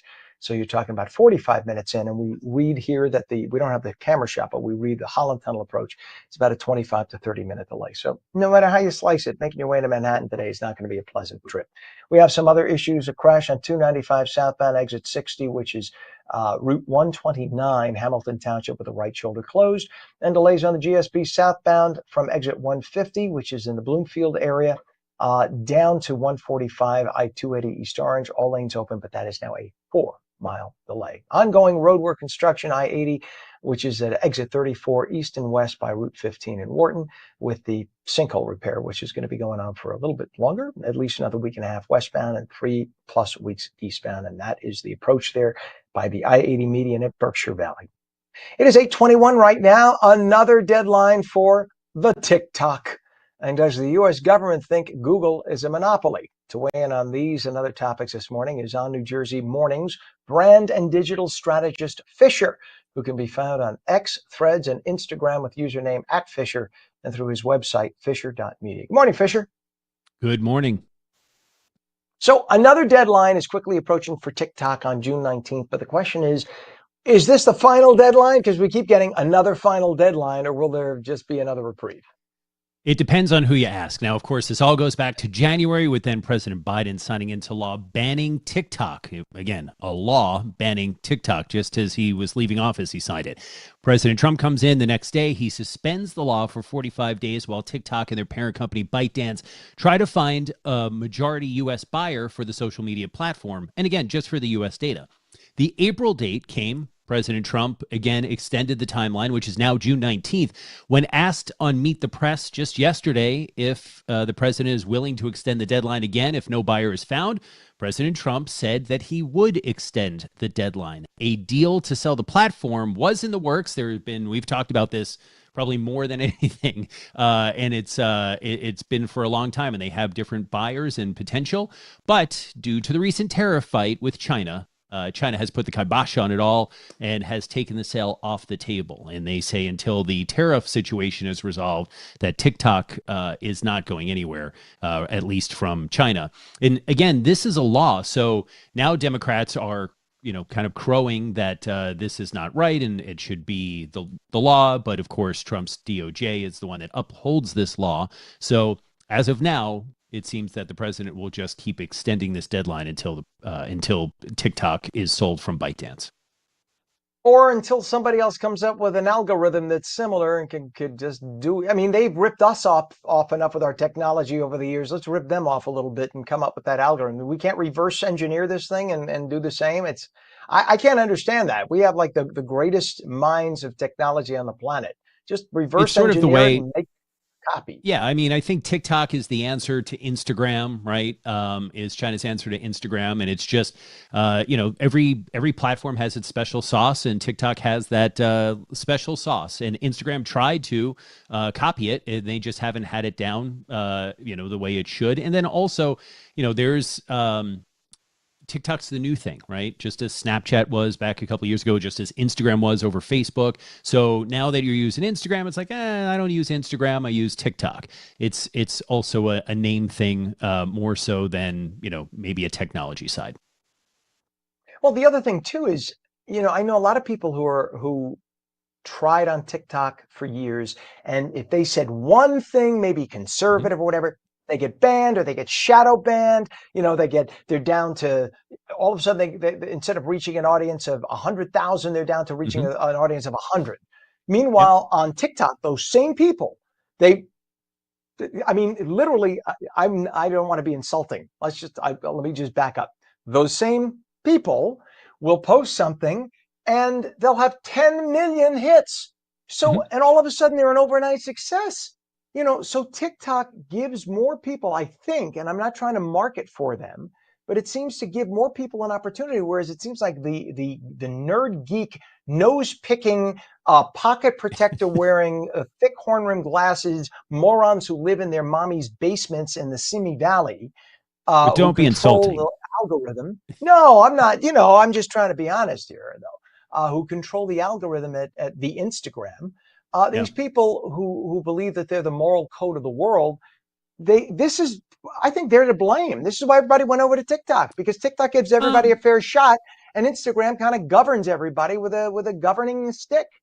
Sure, but you can't say that, the ability for users to do that isn't, again, tied to China. So does China say, come over here, we'll monetize you? I mean, that's what it's coming down to, is that, the content creators go to the platform that they feel that they'll make the most money. And sometimes they put different, I mean, you should anyway, you should put different content on the different platforms. And then also, if you're doing this professionally, you discover what works on one platform and then you adjust it and you keep going back and forth. So maybe China loosened it up a little bit, the algorithm, to get people money, to hook them into coming to TikTok, when in reality it's just a looser version of maybe Meta is correct, and it's more stringent based on certain criteria, and TikTok's being a little loose with that to get people paid so that they come to their platform. It could be a payola thing. So but again, each social media platform has its own algorithm for a purpose, and the content creators who make money off this know the different platforms. You post different content on Snap than you do on Facebook, than you do on Instagram and TikTok, et cetera, et cetera. You play the game, and YouTube's a whole different beast altogether. Yeah, and I do have friends who have posted stuff on TikTok that's gotten them temporarily banned, and they can't even figure out why. So not that they don't do any banning on TikTok either. They do.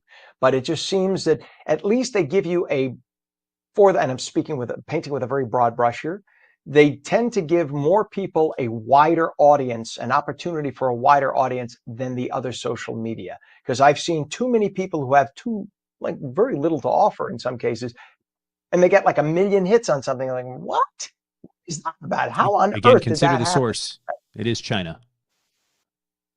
That's a good point. All right, and this is why you are the tech expert, and the guy we talked to about this.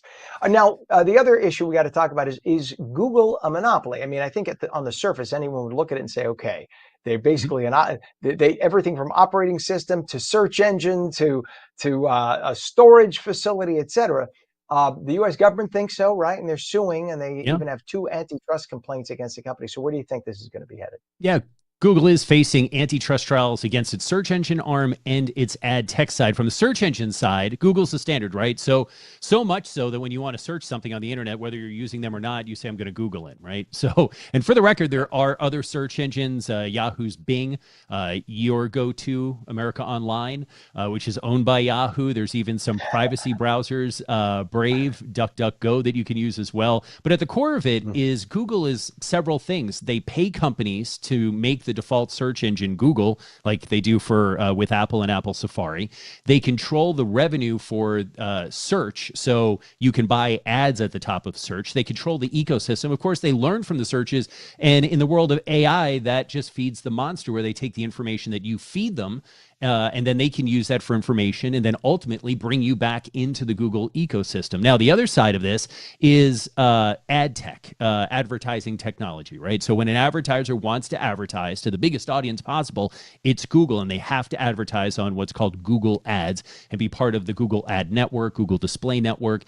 Google makes deals with websites to show their ads in exchange for a revenue share. So they put code on the site, and you see those ads. Sometimes they're tagged ad choice. That's Google. Google controls the advertisers' spend, right? So as an advertiser, I want to advertise, here's my money, and then they control the inventory on the websites that they've made the deals with. So when their ads are shown as an advertiser, that can drive the ad dollars and making you spend more to compete against ads in their own ecosystem, meaning storm rolls through, big box stores want to advertise, right? So they're going to spend more money because they're going to say, hey, we want you to go here for lumber and to fix your house and all that stuff. Well, as a small business, I want to spend more because I want that same advertising space. So in both cases, the search and the ad tech, the government is arguing basically Google controls too much on both the supply and the demand side and needs to be broken up in whole, or at least in part, for a better competitive landscape. The Google search trial is going on now, and the trial for the ad tech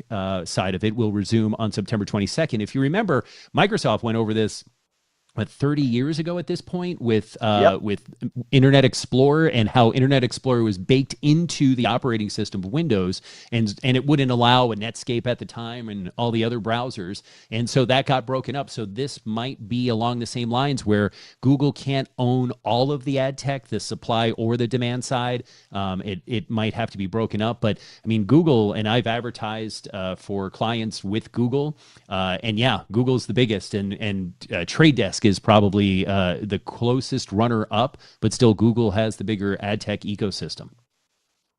You know, talking about Netscape makes me want to break out my 286 and you're running it with your America Online.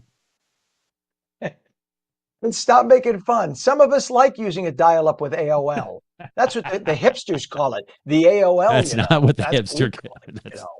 That's what they don't even know the name. Although nowadays we pronounce it owl. Owl. Yeah. No, it's French. Yeah, we're in the know. There you go.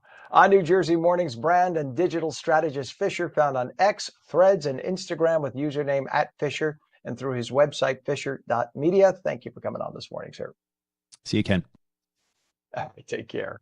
8:31 right now, 63 degrees. Phone lines are open, taking your calls at 888-658-0234. Meteorologist Mike Favetta says showers this morning, heavier and steadier rain through the day. Highs in the mid-60s. Full Garden State forecast in a moment. You're watching On New Jersey Mornings. Seen daily at ONNJ.com, Roku, Fire TV, news on Samsung TV Plus, Apple TV, YouTube, Facebook, and X. Now streamed live on Rumble and Twitch at twitch.tv/On New Jersey. We'll be right back.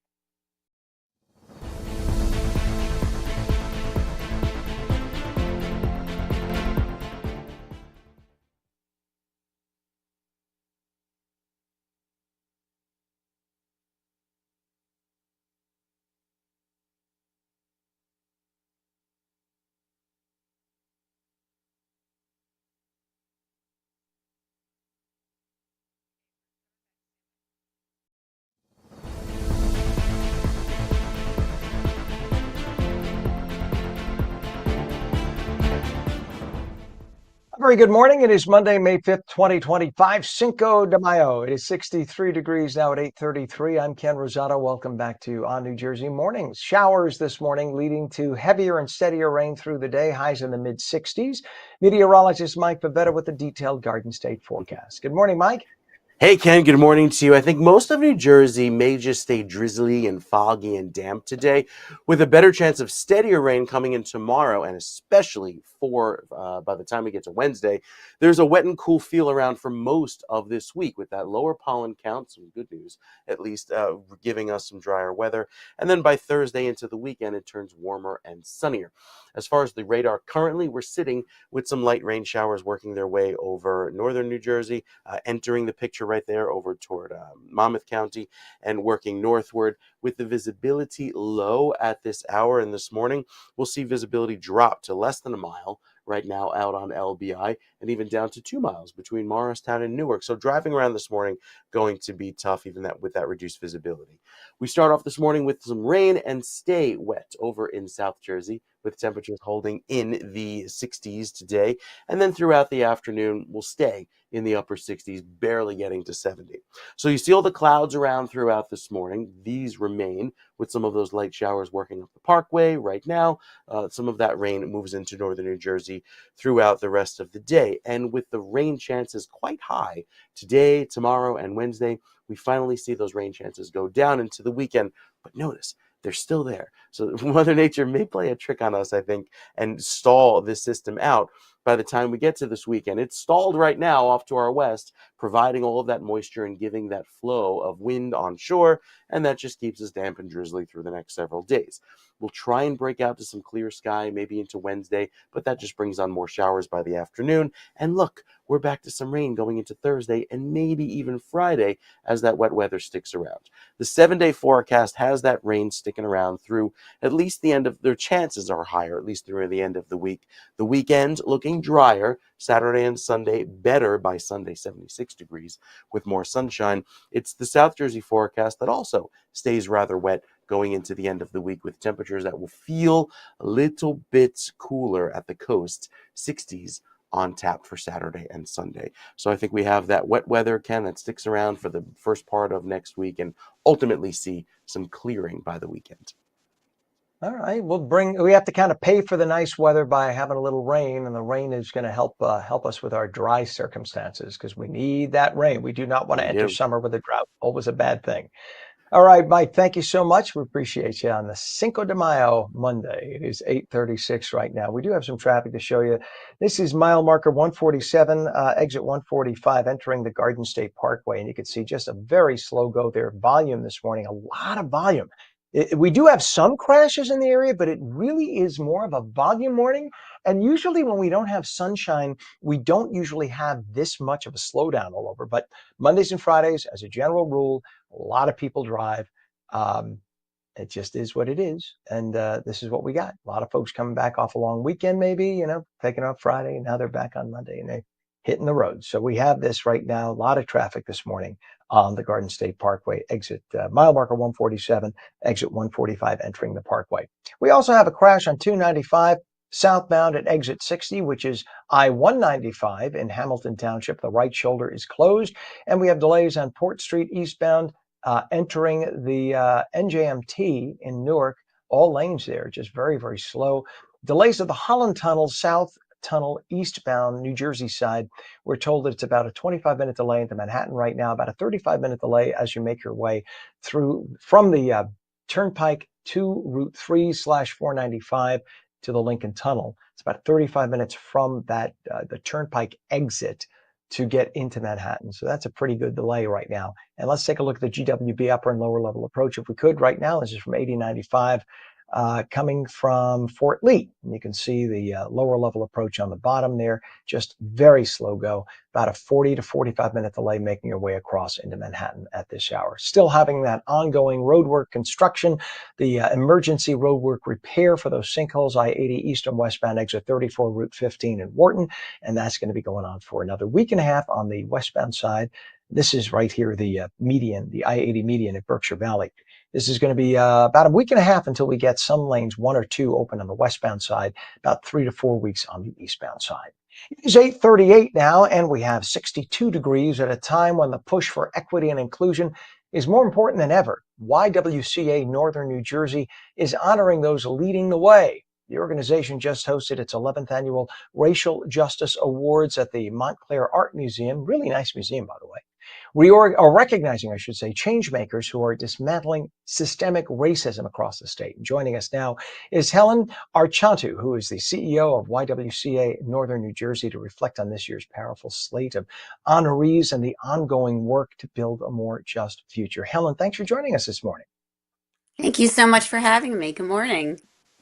Good morning. Nice to have you on. And the Racial Justice Awards just celebrated its 11th year. What makes this event so meaningful in the current climate?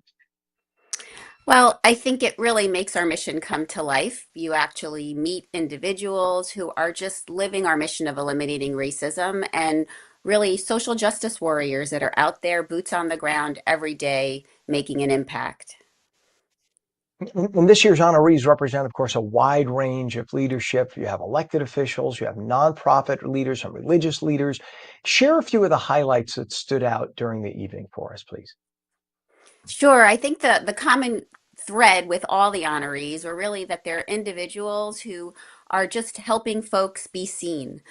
We have our Assemblywoman in New Jersey, ONNJ Park in District 37, who's the first Korean American woman elected to the New Jersey State Legislature, and she is a fierce advocate for marginalized communities. We also were so thrilled to honor Kieran Handa Guadioso, who's with the CEO of United Way of Northern New Jersey and president of United for Alice. She is a national leader in equity, and she has been very focused on creating data-driven solutions to end poverty.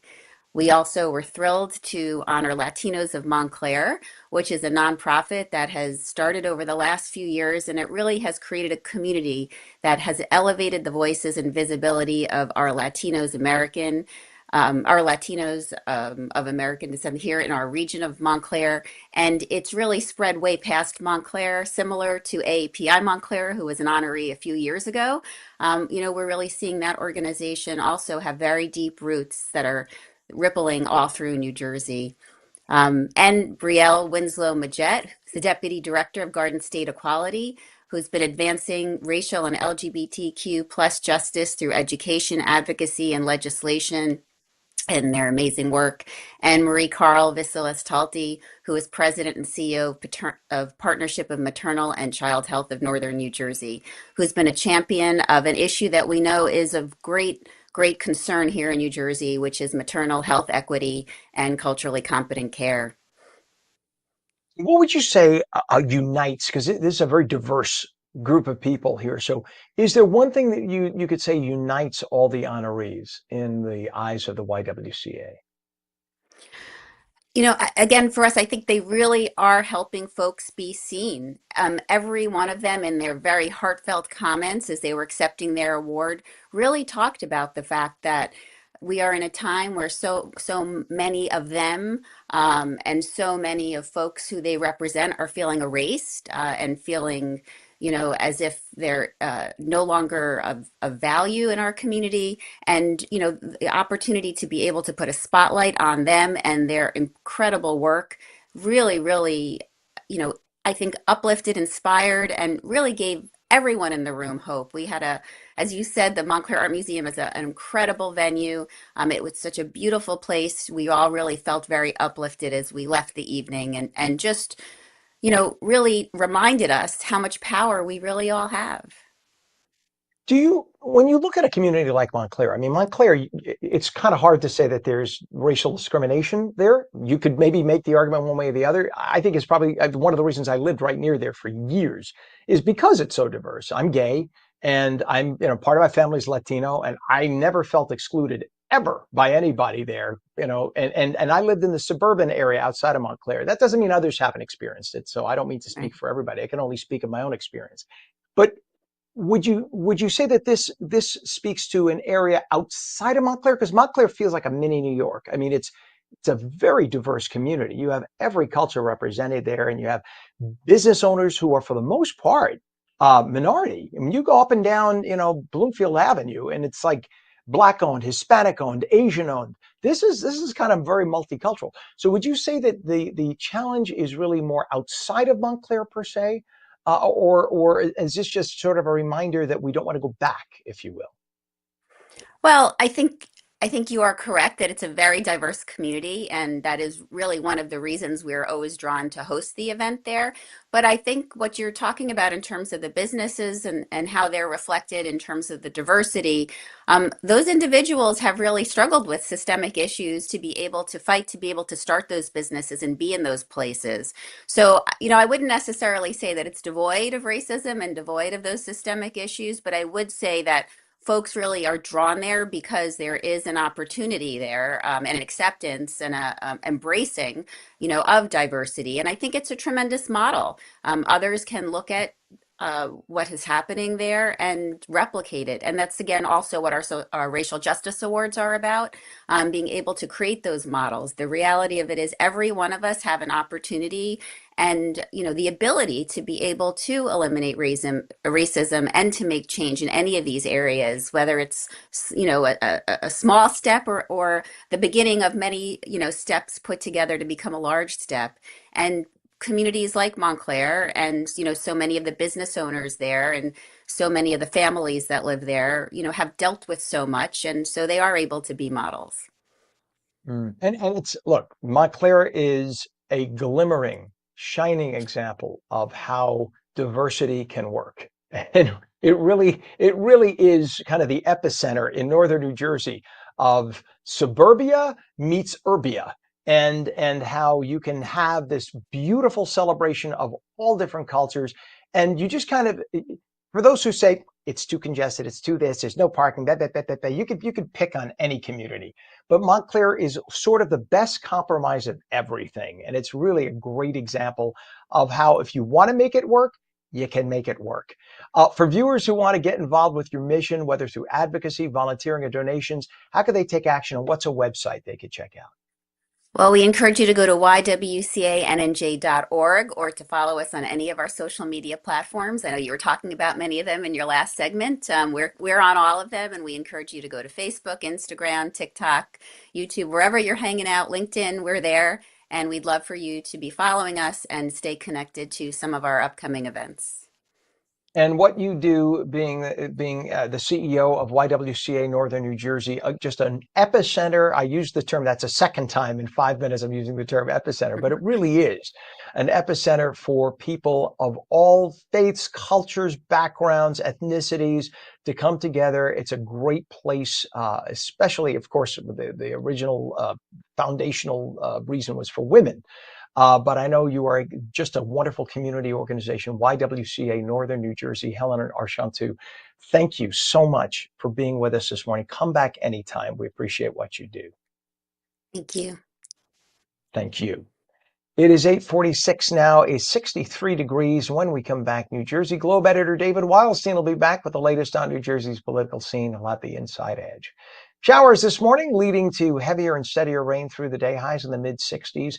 Meteorologist Mike Favetta returns with a full Garden State forecast, and we'll take your calls at 888-658-0234. This is On New Jersey Mornings. Don't go away.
Good morning once again. Welcome back to On New Jersey Mornings. I'm Ken Rosato at 8:47. We have 63 degrees and taking your calls at 888-658-0234. Showers this morning, leading to heavier and steadier rain through the day, even some patchy fog in some areas right now. Highs in the mid-60s.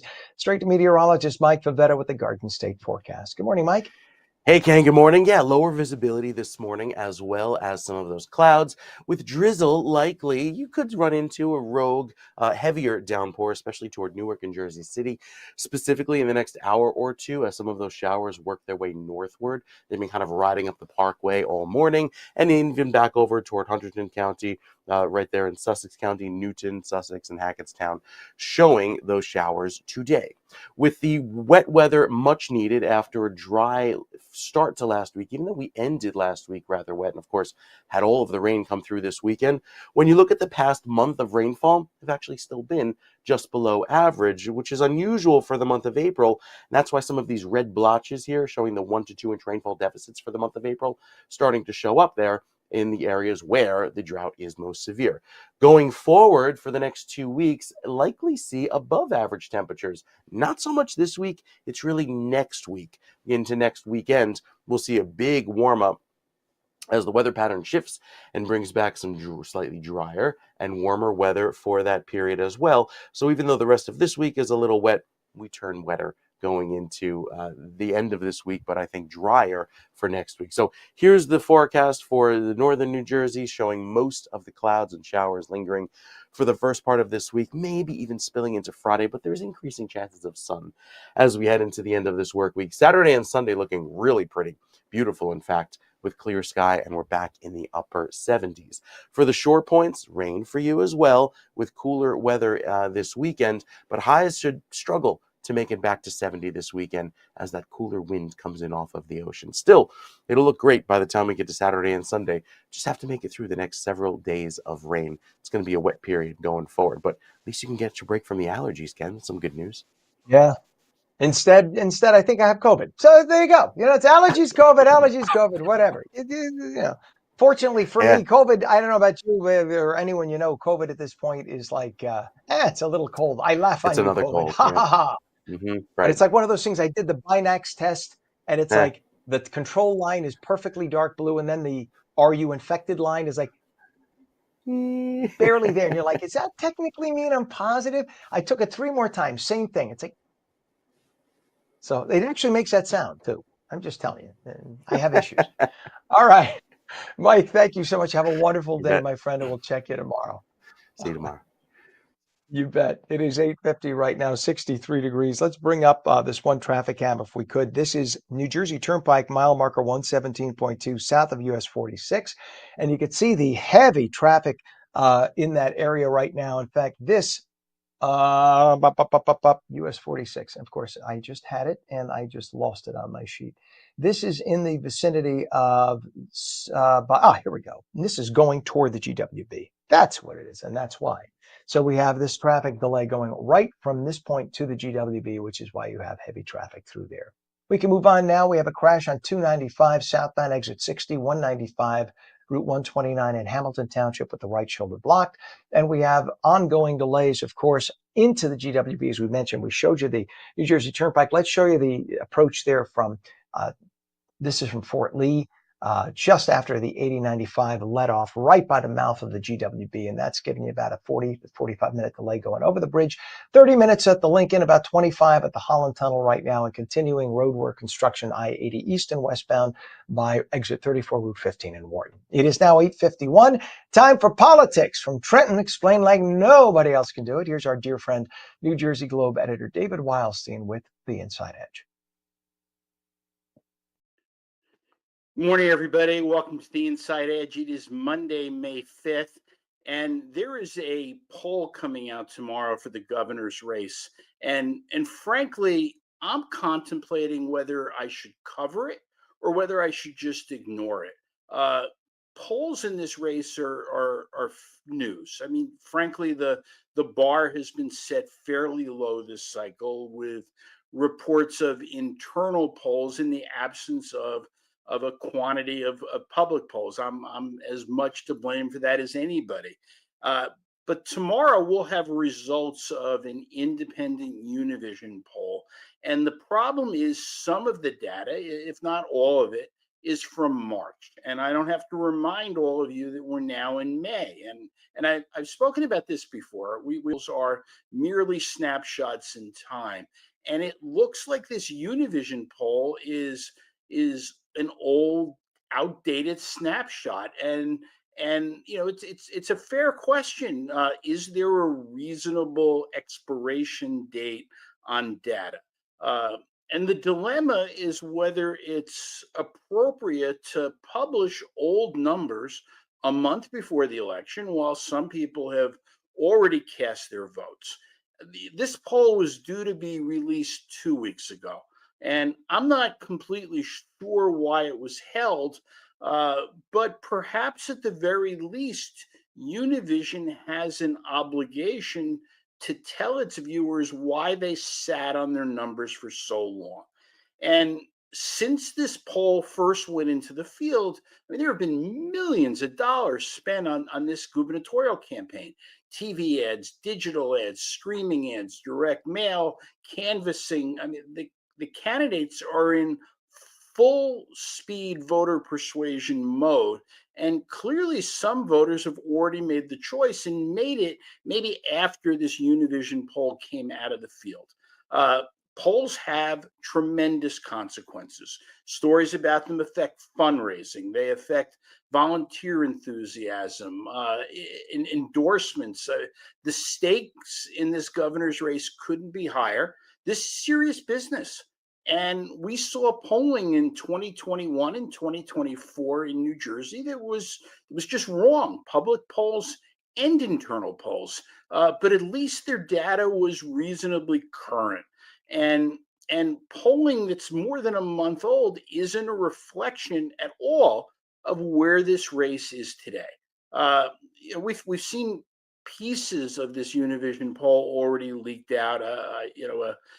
An out of context slide from a deck that shows head-to-head numbers among Hispanic and non-Hispanic voters in the Democratic primary. That says that the source was a Univision political tracker poll from March. And if they went back in the field and they updated their data, and there's nothing to see here. But if they didn't, then maybe this is a problem. And from the standpoint of the New Jersey Globe, this is transparency with our readers. We haven't decided yet if we're going to run these poll numbers. If we do, it'll come with one hell of an asterisk next to the data. Those in search of clickbait will jump on them, but the Globe, well, I mean, we're just not too sure. Anyway, that is all for today. Have a great week, and I'll be back tomorrow. All right. Thank you so much, David, and thank you for the happy birthday. We appreciate that. I use the royal we. We appreciate it. Yesterday was the birthday, so it was. But everyone always thinks of my birthday because of Cinco de Mayo, so they think it's on the 5th. And I had a friend of mine who was a publicist years ago, and he used to call the day, and he did a whole big party for me once with hundreds of quote unquote important people in New York, and he called it Cinco de Rosato. So as a result, everybody I know thinks my birthday is May 5th. So I'll take it. Whatever. I'll have 2 days. Finally, by the way, at 8:56 from the Don't Be Stupid file, there seems to be a trend on TikTok for men who want to be more masculine. It shows guys how to cut off their eyelashes. The theory being that long eyelashes are associated with femininity. Problem is, eyelashes actually serve a real biological purpose. They are there to keep dust out of your eyes and to shade your corneas from direct sunlight. And cutting them off could be very dangerous. Think of one slip with a trimmer, and you could damage your eye. You could infect your eye or your eyelid by irritating it. So don't do that, guys. If you see something on social media, look at it, say, oh, that's stupid, and move on. Don't cut your eyelashes off, please, under any circumstances. It is now 63 degrees at 8:57. Meteorologist Mike Favetta says showers this morning, leading to heavier and steadier rain through the day. Highs today in the mid-60s. And that is ONNJ Jersey Mornings for your Monday, May 5th, Cinco de Mayo. Hey, I have a website called thefooddude.us. Go there and you'll find some great Mexican dishes you can do for Cinco de Mayo if you'd like. It's free. So go there. It's thefooddude.us. You like that? Off with you. Go to the Food Dude. I'm Ken Rosato. You can stream us at ONNJ.com, and we will be back tomorrow morning starting at 7 a.m. Tell all your friends about us. Till then, have a great day and happy Cinco de Mayo.